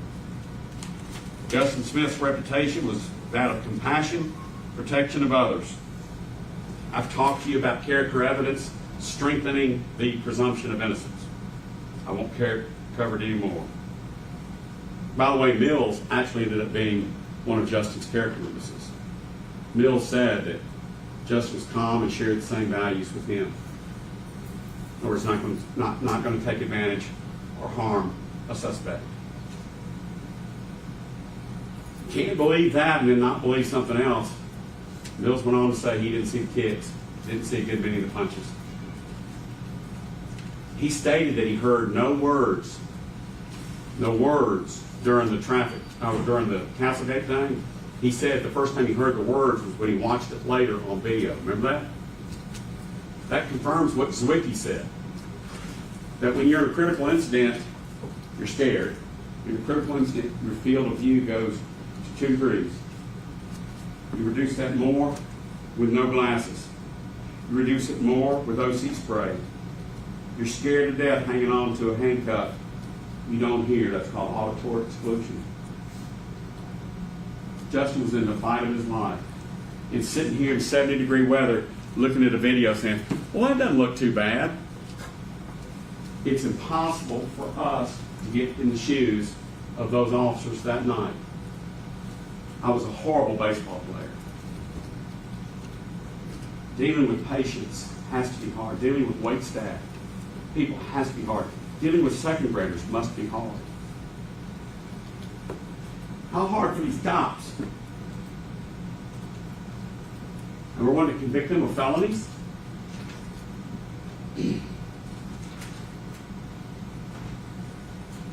I told you a minute ago I was going to tell you the pages.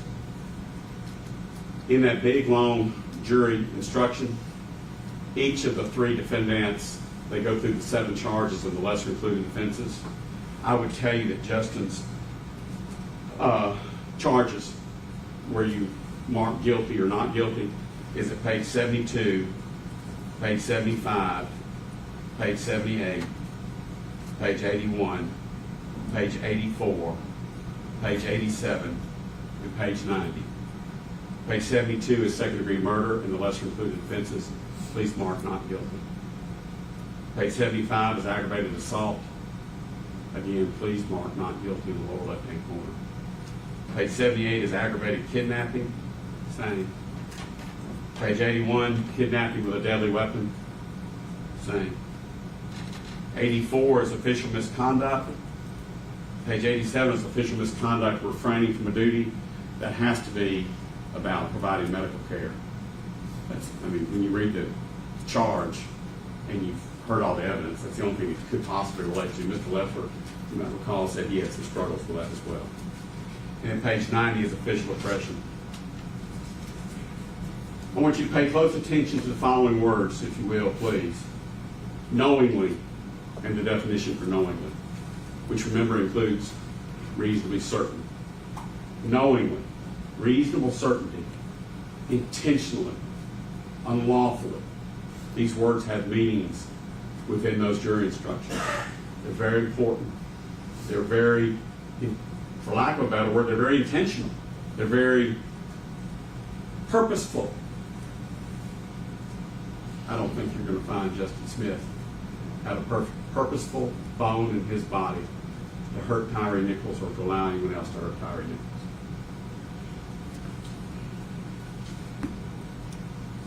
There's no way sitting in this courtroom looking at grainy video and pieces of moving body-worn cameras that Justin is guilty of a crime beyond a reasonable doubt to a moral certainty.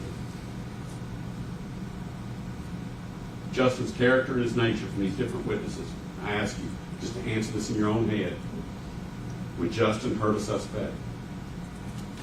Would Justin lose his temper? Would Justin allow someone else to hurt a suspect? Will he encourage or assist someone else to hurt a suspect?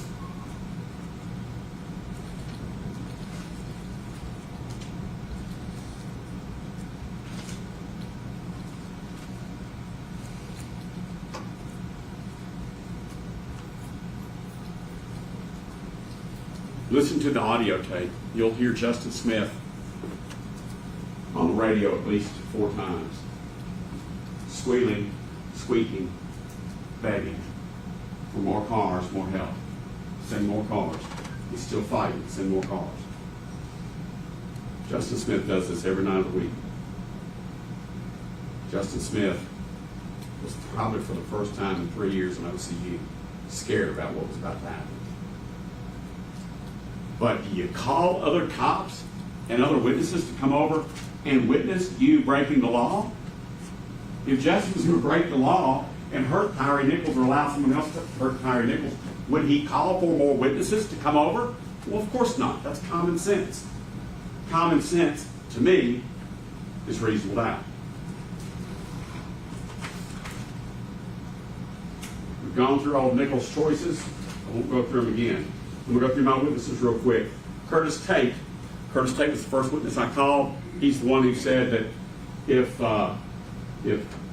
somebody's mother or sister was on the side of the road with a flat tire, Justin would be one of the guys to stop and help fix the flat tire for a stranger. That was Curtis Tate. Jared Zwicky, he was my expert. I don't think anyone took issue with his expertise, candor, and fairness. Okay? Jared said everything Justin did was lawful that night. And then he went on to talk about how dangerous the situation was. And then he went and talked about physiological struggles that cops have in critical incidents. Brian Nemack was the old school guy that Mr. Hagerman cross-examined and said, y'all all sit around and tell war stories, and some of it's pretty violent. It's old school, right? Nemack was on and said, yeah, I've been doing it a long time. Yeah, Mr. Hagerman, you and I have had those kind of conversations. And I asked him, I said, but is Justin Smith one of those guys? No, he's not. That's what he said. But he went on to say he was one of the best I had. And he said, Nemack said about Justin, he treats the suspects, the arrestees, with respect. Nemack said that. The old school guy, he probably took part in some of this kind of stuff back in the day. That's what he said about Justin Smith. Nemack is only recently retired. He's come here, so did Tate, working for the MPD, talking about Justin Smith. That's pressure. That's guts. Mark Wojcicki, that's the cop, OCU cop, physically fit looking dude, turned preacher. You heard what he had to say about him. He would not back off with Hagerman, Mr. Hagerman saying, good people do bad things. Good people are capable of bad things. The preacher in him says, yeah, we're all capable of bad things. But then he said, but it's not in Justin's nature. And that guy has been in arrest scenes, fights with Justin Smith beside him. And that's what Wojcicki said about him. Garrett O'Brien came in. He's kind of a stud too. He comes in. He had to hit a house on a search warrant. Some stolen cars, drug stuff, they all do in the dark of night. And he said that even though it wasn't his case, he could call Justin and Justin would pay attention to what O'Brien's case was about and took it seriously and went and hit the house with O'Brien.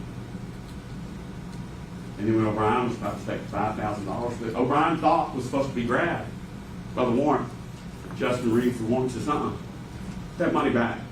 It's not included in your warrant. It wasn't even his case.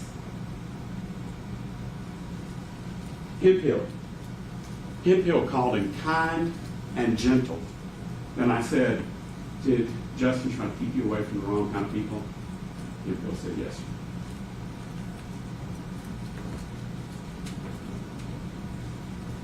Desmond Mills, their client. He made fun of about how blind he was. But if Justin took his glasses off, he's blind as a bat. And this is not a dark street with OC spray and a fight for a handcuff. Mills, their witness, said that Justin's blind as a bat without his glasses.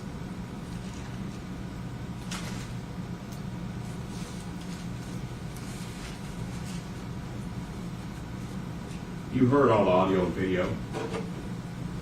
There was a fight. They didn't know who they were fighting. They had no idea about the Sesame chicken. They had no idea what was in his car. Granted, just trying to get this guy in handcuffs. I didn't do that. I didn't do that, I don't think. Did I do that? Yes, sir. Oh, I'm sorry. I wouldn't do that too. Go check the box, not guilty. On those 7 pages I gave you, please. return Justin Smith to his wife and kid, let him somehow try to start his life over. Convicting him of a felony is not going to bring Tyre Nichols back. That is unfortunate. Any creation of God that leaves before its time is a tragedy. Tyre Nichols is gone. Convicting him of a felony will not bring Tyre Nichols back. Emmett Martin is in prison.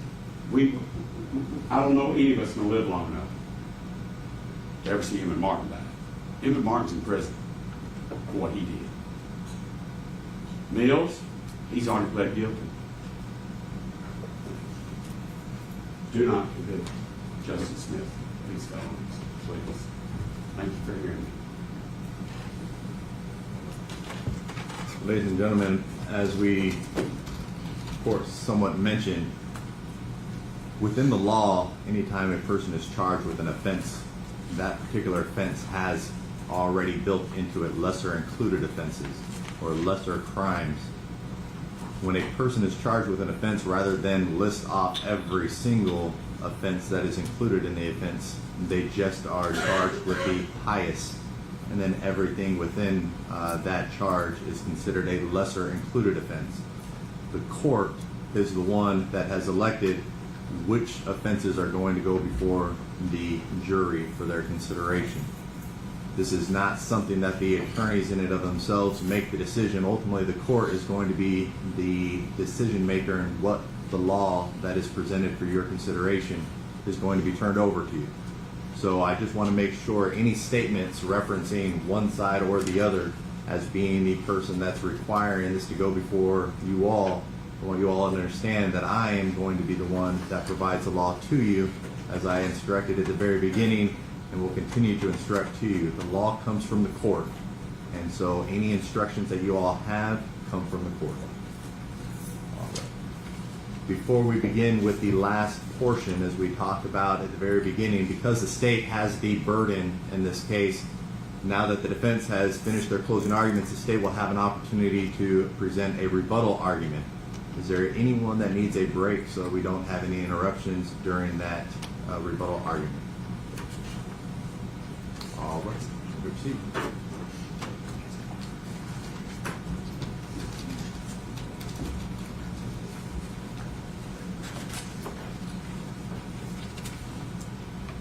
Two soccer ball kicks to the head,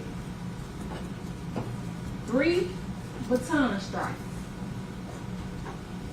5 haymakers, and 2 more kicks. That's not about making an arrest. That's not about getting someone in handcuffs. That's not. That was about Tyre Nichols making these officers run. These officers pepper spraying themselves. Because at Ross and Castlegate, Tyre Nichols was not resisting. He was trying to survive. You all are able to see that in the video. We're talking about the choices of Tyre Nichols. We're talking about the choices of Emmett Martin.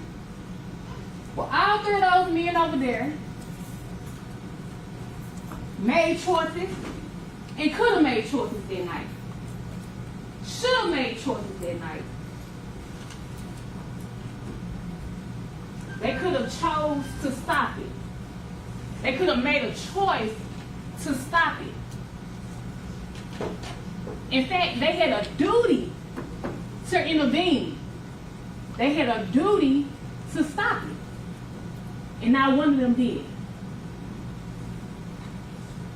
So the defense attorneys, during the course of this trial, for the last 2 days, have said a lot.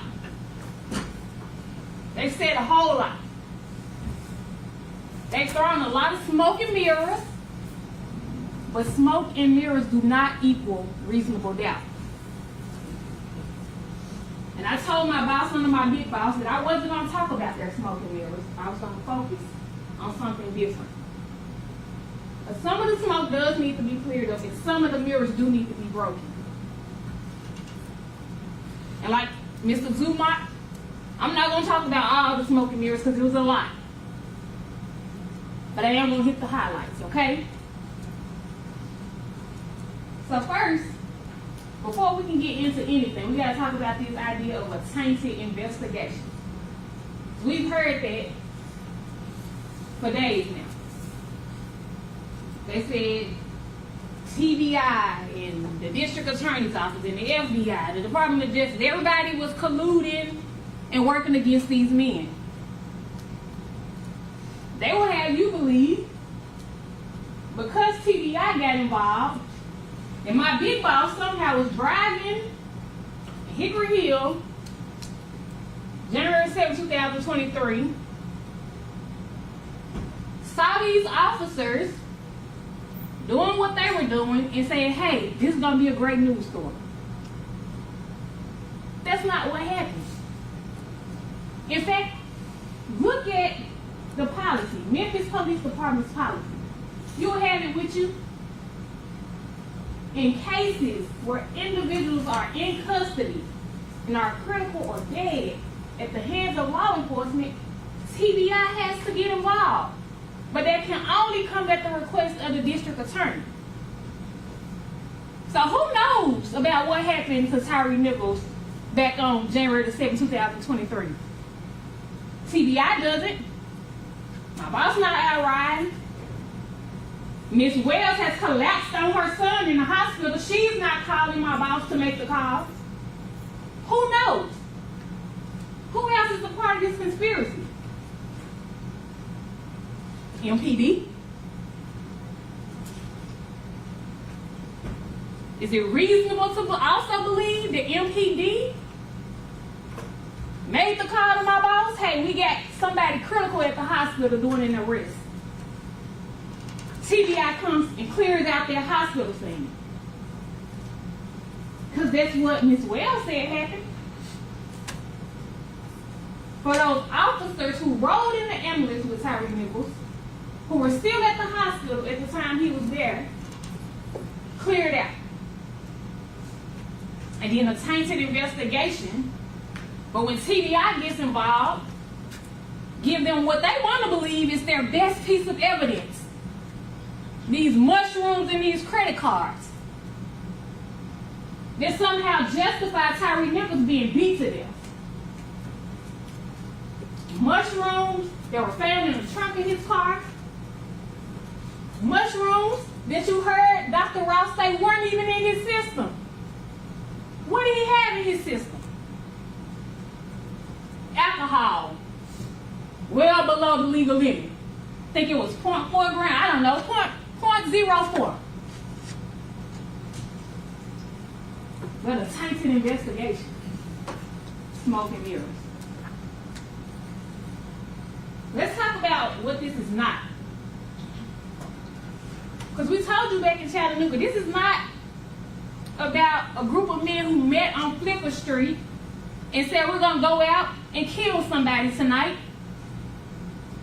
This is not even about those men meeting up at Ross and Raines or Ross and Castlegate saying, hey, we're going to agree to do something to Tyre Nichols.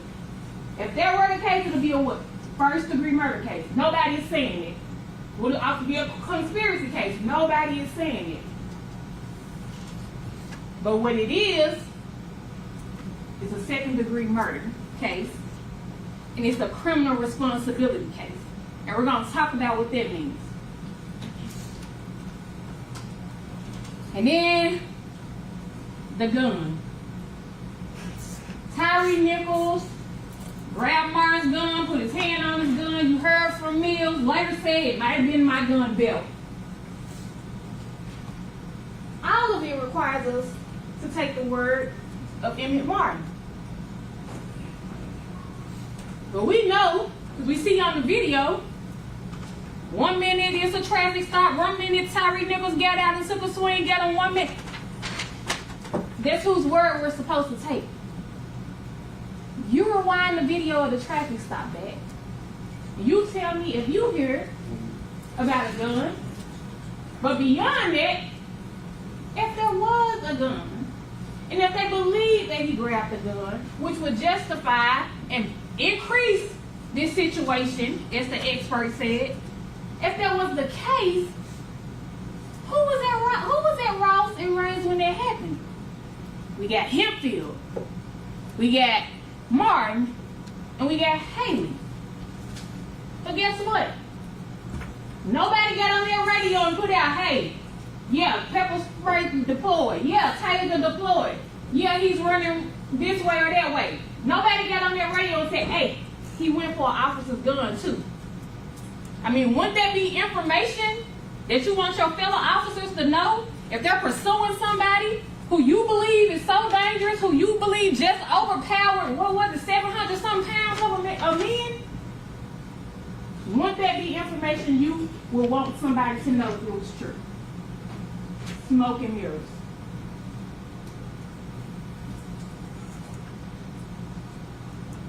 This notion, and I want to be clear what this is not.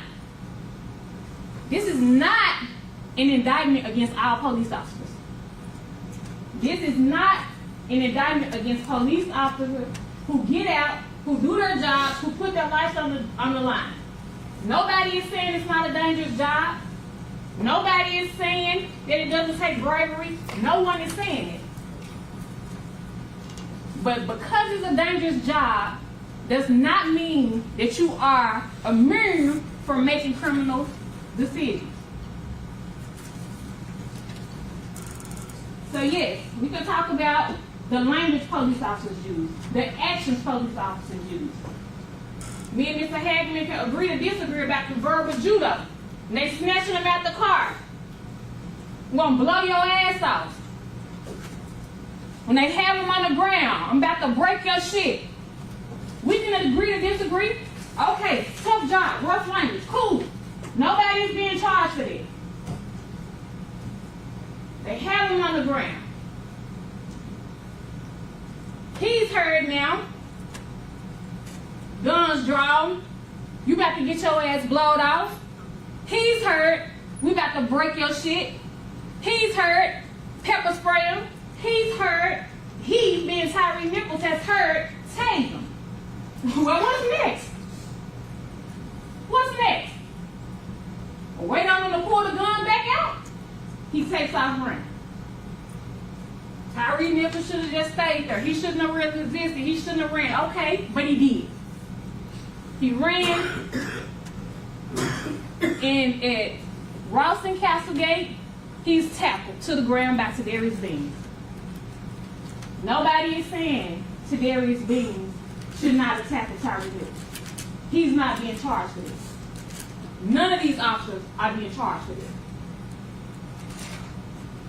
But as Tyre Nichols is on that ground, and Emmett Martin delivers that first kick to Tyre Nichols' head, it's a flag on the play. Whoa, whoa, whoa, wait a minute. That kick to the head, look at police policy, Memphis Police Policy. It's considered deadly force. So when you apply this deadly force to this man who's on the ground, he now becomes a victim. He now becomes a victim.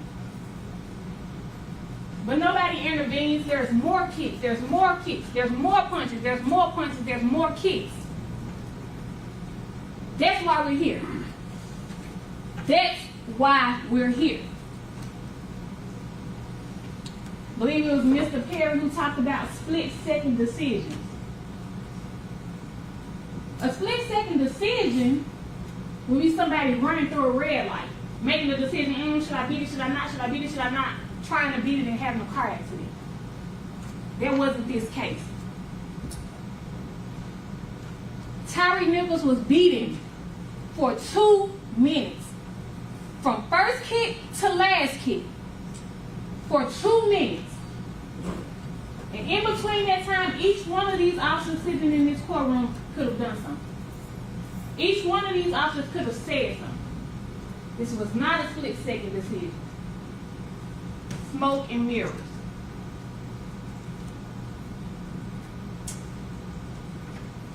And maybe the best smoke and mirror of it all is this whole notion that these officers were just trying to handcuff Tyre Nichols. Tyre Nichols could have just put his hand behind his back Say, you got me, you got me. But when they first approached Tyre Nichols, what did he say? All right, all right, all right. Threw his hands up. So how do we even get on the ground? But even when we're on the ground, you know that character witness who came and said and testified on behalf of Mr. Smith, who talked about the dangerous arrest he made with Mr. Smith, who talked about the person who had been pepper sprayed. He was on one side, another officer was on another side, and guess what Smith did? He grabbed his feet, and they were able to get him handcuffed. Guess what they could have did when Tyre Nichols was on that ground? They could have grabbed his feet and been able to get him handcuffed. But nobody said grab his feet. Nobody said, hey, it's four of us out here. You get one arm, I get one arm. Somebody stand on his feet. And to the very end, until the actual patrolman came in and grabbed his feet. That's how he got handcuffed. It wasn't because Haley and Martin kicked him again. It was because somebody out there had the sense to say that. And Justice Smith knew how to because he had done it before. This wasn't about trying to get him handcuffed. And we know that because we know witnesses have testified, defense counsel have gotten up here and said it repeatedly. When the handcuffs go on, the fighting stops. When the handcuffs go on, can't do anything, can't hit them. Well, isn't it reasonable to believe that these officers weren't trying to get those handcuffs on him because they wanted to punish him for running, because they wanted to punch him because they pepper sprayed themselves? Tyre Nichols didn't grab a pepper spray can. They're upset, they're angry. They don't want those handcuffs on. It's an illusion for the body cameras that are still on, the ones that people haven't took and snatched off, the ones that haven't fallen off during the scuffle. They're asking for his hands, but they have his hands. They're asking for his hands as two officers have his hands and he's being punched. This is not about trying to handcuff Tyre Nichols. But that's what they want you to believe is my guy was holding him, so there is B, and Justice Smith just holding him, trying to get him handcuffed. They didn't have any intent to hold him so he can get punched in the head. Well, guess what that still sounds like, defense attorneys? That's still minimal facilitation of second-degree murder. That's not what this is. It's not just facilitation of second-degree murder, not just them holding his hands for him to get handcuffed. This is second-degree murder. And so how do we get to that? Because all week, up until now, all week what it's come down to is that those men could see what Emmett Martin was doing, could hear what Emmett Martin was doing, if they were criminally responsible for Emmett Martin's actions. And all week, everybody has been trying to stay away from what Emmett Martin did, right? I think Mr. Leffler got up today and he read from you page 47 of your jury instructions that said considering multiple defendants, you should give separate consideration to each defendant. Absolutely. Absolutely you should. But that goes along with criminal responsibility. You reconcile that with criminal responsibility because on page 58, where we're talking about criminal responsibility, it says the defendant is criminally responsible as a party to second-degree murder, aggravated assault, aggravated kidnapping, aggravated misconduct, and official oppression if the offenses were committed by the defendant's own conduct, by Sedarius Bean's conduct, by Demetrius Hayes' conduct, by Justice Smith's conduct, or by the conduct of another for which the defendant is criminally responsible or both.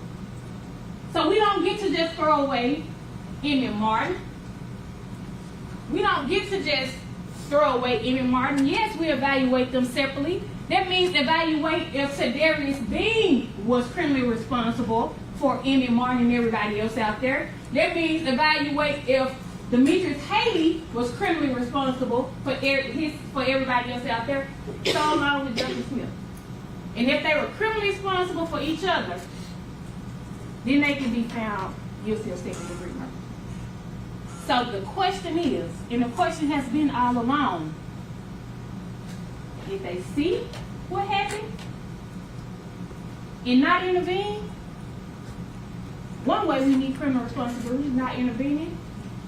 If they assist in what was happening, another way we need criminal responsibility. And I submit to you that they were doing both. So, the good thing about going third, the good thing about the more experienced prosecutors handling the majority of the case, is that I've been able to sit and listen and try to find the answer to that question that matters. The answer to that mystery question: did they see it? Did they hear it? Did they know what was happening and not intervene? I've been able to sit and listen to the audio. I've been able to sit and watch the video. And so I want to talk to you, because it's helped me talk to you a lot, about their acts. What they were doing that showed they could see what was happening, where their eyes were, how they were responding after the fact.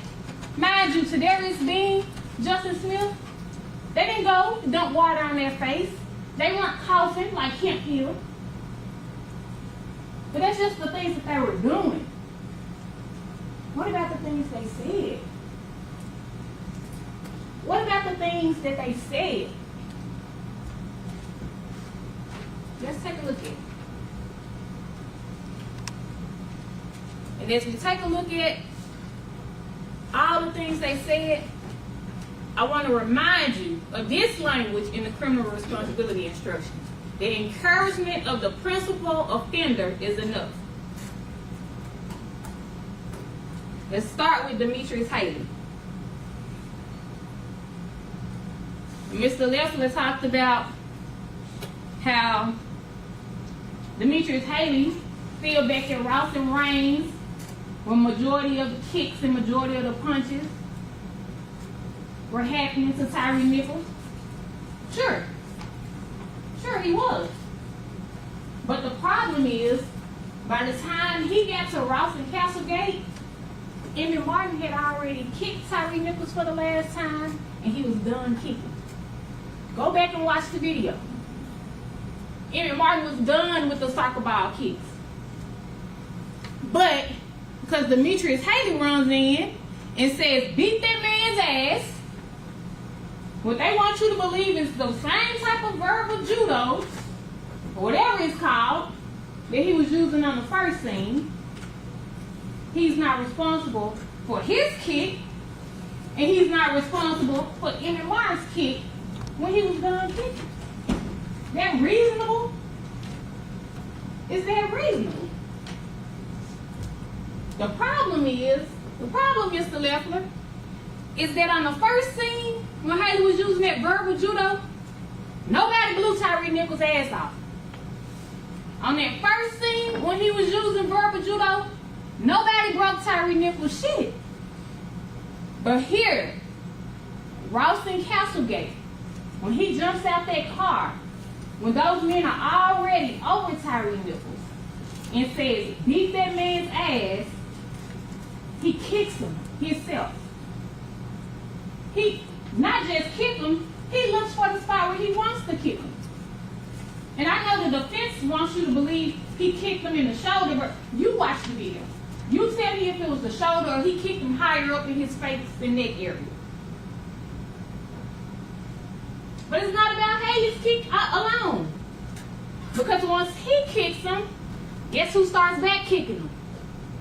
Emmett Martin. And we know Emmett Martin's been kicking him in the face and head all night. So Haley is responsible not just for his kick, but for that kick by Martin. And even if he wasn't, kicking him, Haley wasn't kicking him in the head. Did you hear him tell Emmett Martin to stop? Did you hear him say, hey, don't do that? Did you hear Haley try to intervene in any type of way? You did.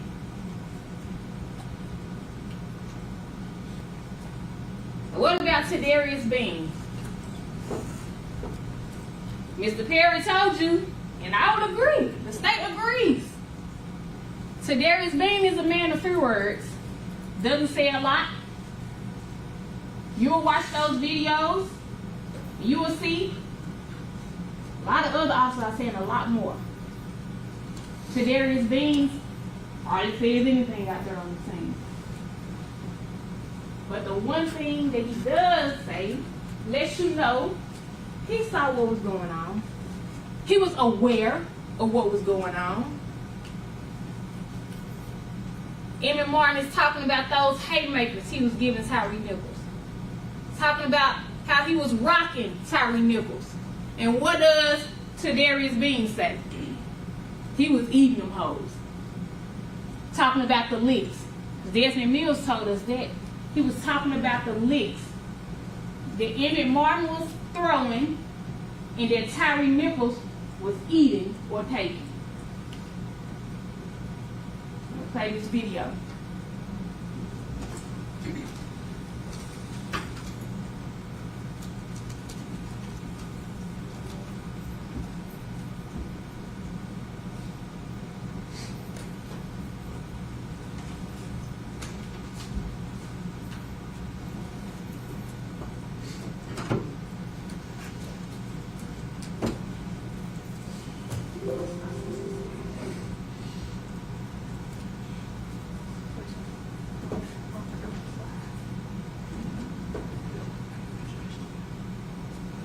I'll play it one more time.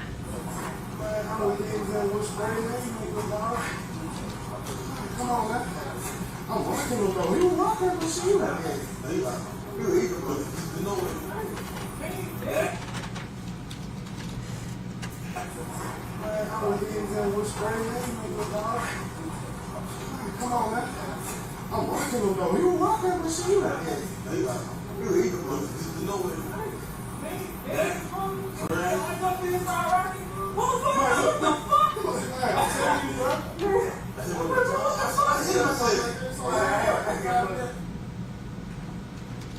He was eating them hoes. Talking about the licks Emmett Martin was throwing, that the licks that Tyre Nichols was taking. And even in that clip, you see him wide-eyed, it's like he is in the courtroom. Not closing his eyes, not wiping his eyes, not nothing. They're showing that he's affected by the pepper spray that he says was blinding. Nothing. What about Justin Smith? Well, unlike Tadarius Bean, Justin Smith had a whole lot to say that night. He had a whole lot to say that showed he wasn't experiencing tunnel vision. He could hear, he could see what was happening. Mills' body-worn camera. Twice you're going to see, and you're going to hear, more importantly, Justin Smith say, hit him. The first time he says, hit him, he's talking to Mills. He's telling Mills. Your Honor.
Justice Smith was saying hit him. First time he says hit him, he's talking to Mills. Mills has taken that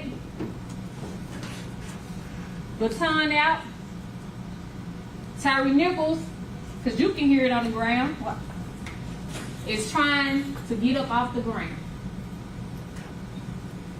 So when Tyre Nichols does get off the ground, because they made a big point this week and last week about how Tyre Nichols was not responding to the spray. Tyre Nichols was not responding to the baton strike. You're going to see on that video, Tyre Nichols responded to the first baton strike. He was trying to get up and run. I've been kicked twice now, hit with the baton. I'm trying to get up. As he gets up,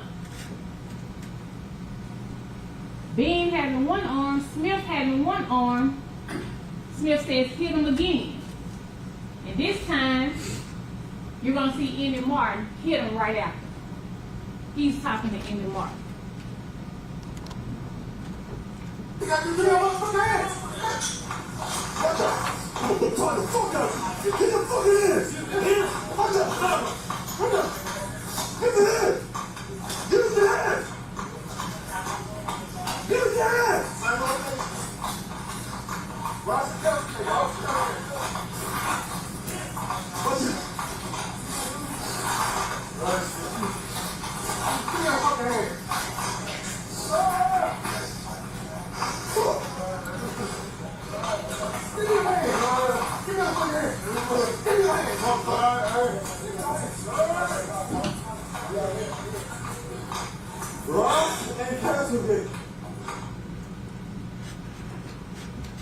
And so as these hits by Emmett Martin are going on, after Justice Smith said hit him the second time, what do we see?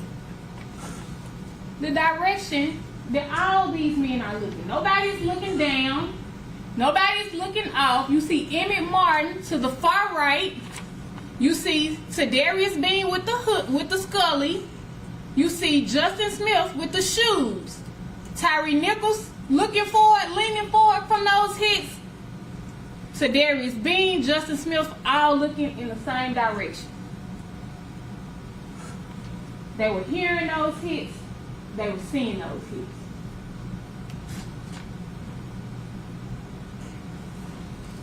Same eyes. But they want you to believe that Tadarius Bean and Justin Smith are looking down the entire time. But that's Tadarius Bean looking up Mills' body worn camera. Not affected by pepper spray. Not blind. Seeing those licks. Hearing those licks. What else did Justin Smith say that night? I hit that man with so many pieces. Bean was rocking. I jumped in and started rocking. And after this is over, we're not done, but after this was over, those fist bumps, that encouragement that Ms. Haley said these guys were giving each other, you the real MVP. You press play, Ms. Haley. Hey, you good, bro? You the real MVP.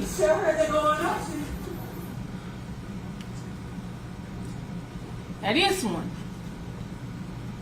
we took turns giving him pieces. The words of Justin Smith. We took turns giving him pieces. But wait a minute. Why would Justin Smith be saying we took turns giving him pieces? It was only Emmett Martin who was punching Tyre Nichols. But that's because Justin Smith, and it's going to take some paying attention to. Justin Smith was actually the first one who threw a punch at Tyre Nichols.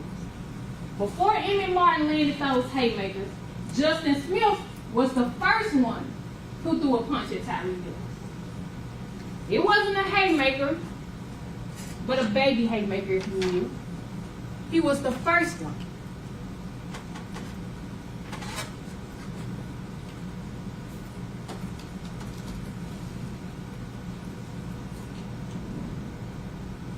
See him with Tyrese's hand.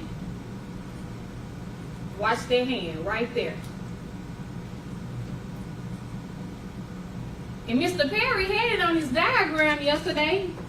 I don't know if anybody caught it. When he was laying out the strikes and the force used on Tyre Nichols, there was a little yellow line that represented Justin Smith, and he had a hand right there because Justin Smith was the first one who threw a punch at Tyre Nichols. And after that, you see all the big haymakers by Emmett Martin. But this last scene, it's going to take you to take that jury laptop.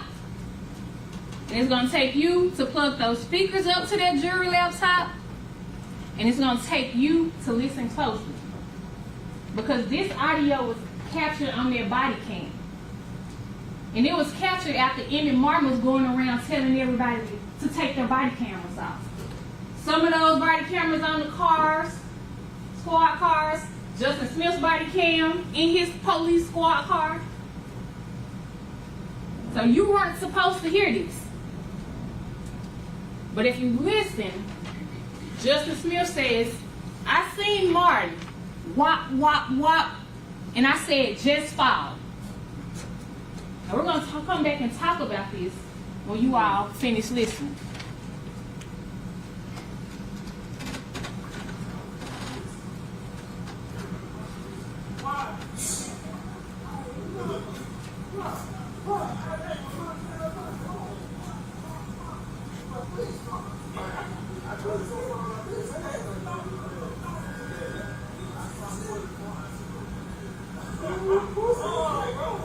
Now stay right there, please, Miss Haley.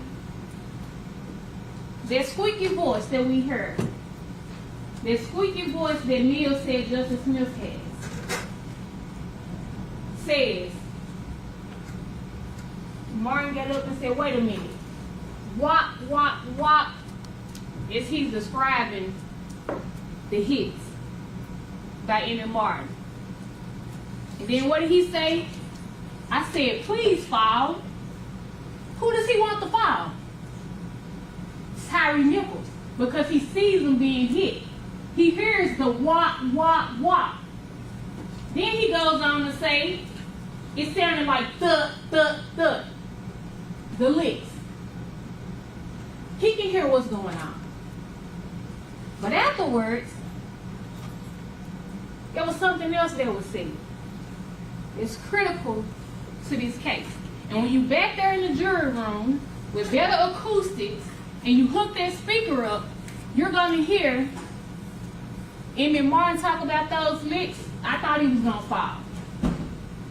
But that man who took the witness stand for the state, as Mr. Martin likes to say, Desmond Mills, you're going to hear him say, I said, we about to kill this man.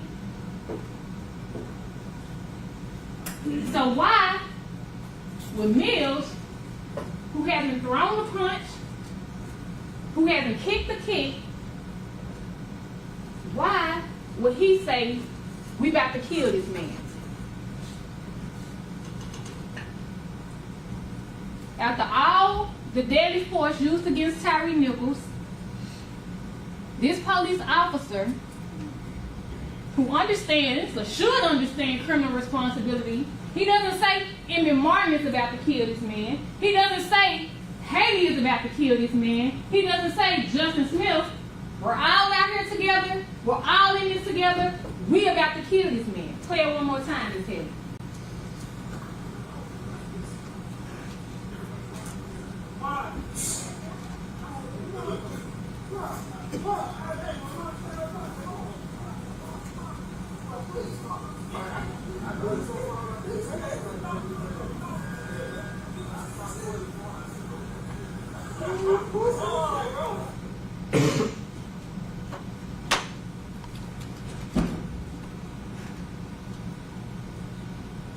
It doesn't take monsters to kill a man. It doesn't take monsters to kill them. All it takes is 2 soccer ball kicks to the head, 3 baton strikes, 5 haymakers to the head, 2 more kicks, and nobody's saying stop. Nobody's saying don't do it. Nobody's saying grab Emmy Martin. Because that's the question. If they seen it and it was excessive, which every expert who took the stand said every one of those punches and every one of those kicks were excessive force. One said not justified.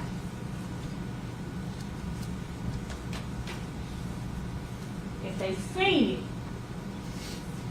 that's what it takes. Not one person saying stop. Not one person saying grab Emmy Martin. So, when the smoke clears and when the mirrors break, those facts and that law that you have, it stands. It's still in place.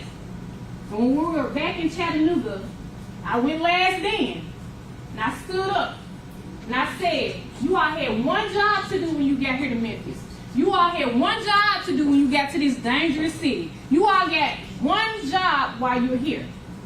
And that's to follow the facts in the law.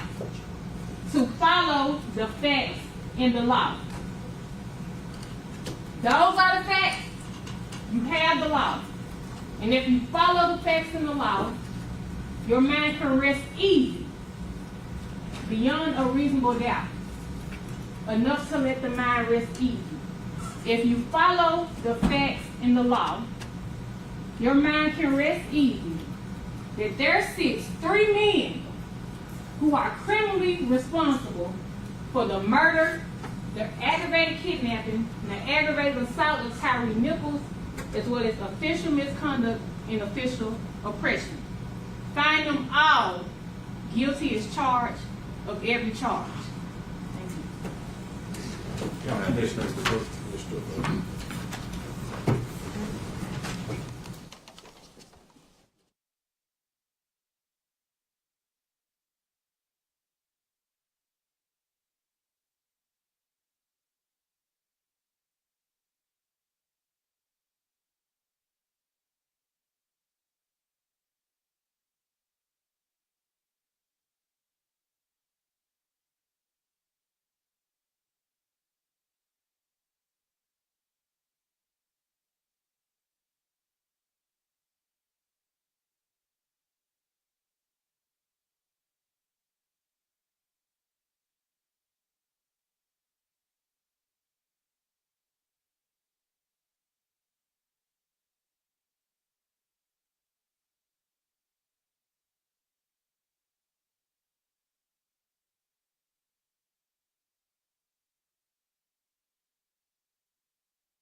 call you back in momentarily. Jury may be excused.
it is now going to be the time where the jury is selected ultimately for the deliberations.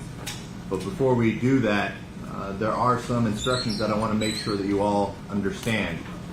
As you all go back to deliberate, it's important that you all understand the deliberations need to be together, meaning that you all have your lunch back there, and if you all choose to eat lunch, and one person wants to eat their lunch without deliberating, everybody has to stop deliberating. If you all choose to deliberate during lunch, you all are free to do so. If one person ends up needing to go to the restroom, then deliberations need to stop until that person resumes or returns. So it's important that any deliberations that you all take, that you take them together. So please make sure that you keep that in mind. Also, each one of you, as you all have heard throughout the trial, have been asked to stay in your seat. The reason is that each one of those seats has a number, a corresponding number to it. That number should be on the outside of your binder, starting with 1, ending on the top row with number 9, starting down here with number 10, ending over here with number 16.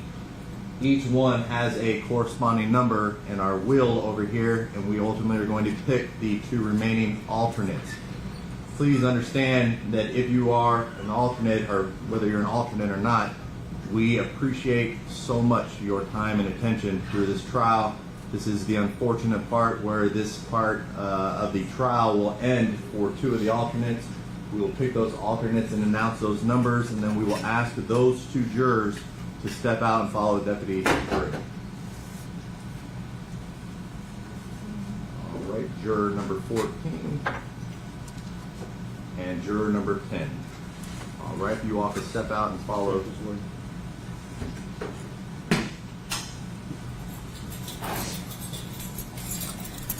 For the remaining jurors, you all will be the jurors deliberating in this matter.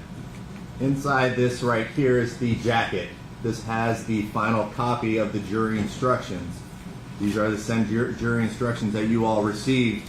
Now, there were some typographical errors that have been corrected in here, but nothing substantive where you need to worry about those. I do ask that you do not mark on this final copy. Also inside are the verdict forms. This is page 70 through 90 that is included in your jury instructions. These are going to be the verdict forms that you are to fill out with regard to the verdict that you all ultimately reach. When you go in and begin your deliberations, you all will elect a foreperson. It's important that that foreperson signs each one of these verdict forms. Also, when you all return, the court is going to need to poll the jury. So before you return, I want you, before you leave the jury room, each of the jurors to look over this verdict form and make sure that it reflects your verdict, whatever that verdict is, so that when you all return back, the court can poll and make sure that this is in fact a unanimous verdict. So with that being said, we always have questions, and I kind of put it in the instructions as well. 9 times out of 10, if you all have a question that you all send to the courtroom, the answer is going to be, please look back at your jury instructions. So please look over the jury instructions. If you need help after that, write down the question, give it to the deputy, have the foreperson sign it. The court will look at that question, review it with the attorneys, and we will come back with an appropriate response. But again, we are going to now excuse you all. Please remember, deliberations have to be together as a group, and let us know if and when you all have any questions or a verdict. Step up.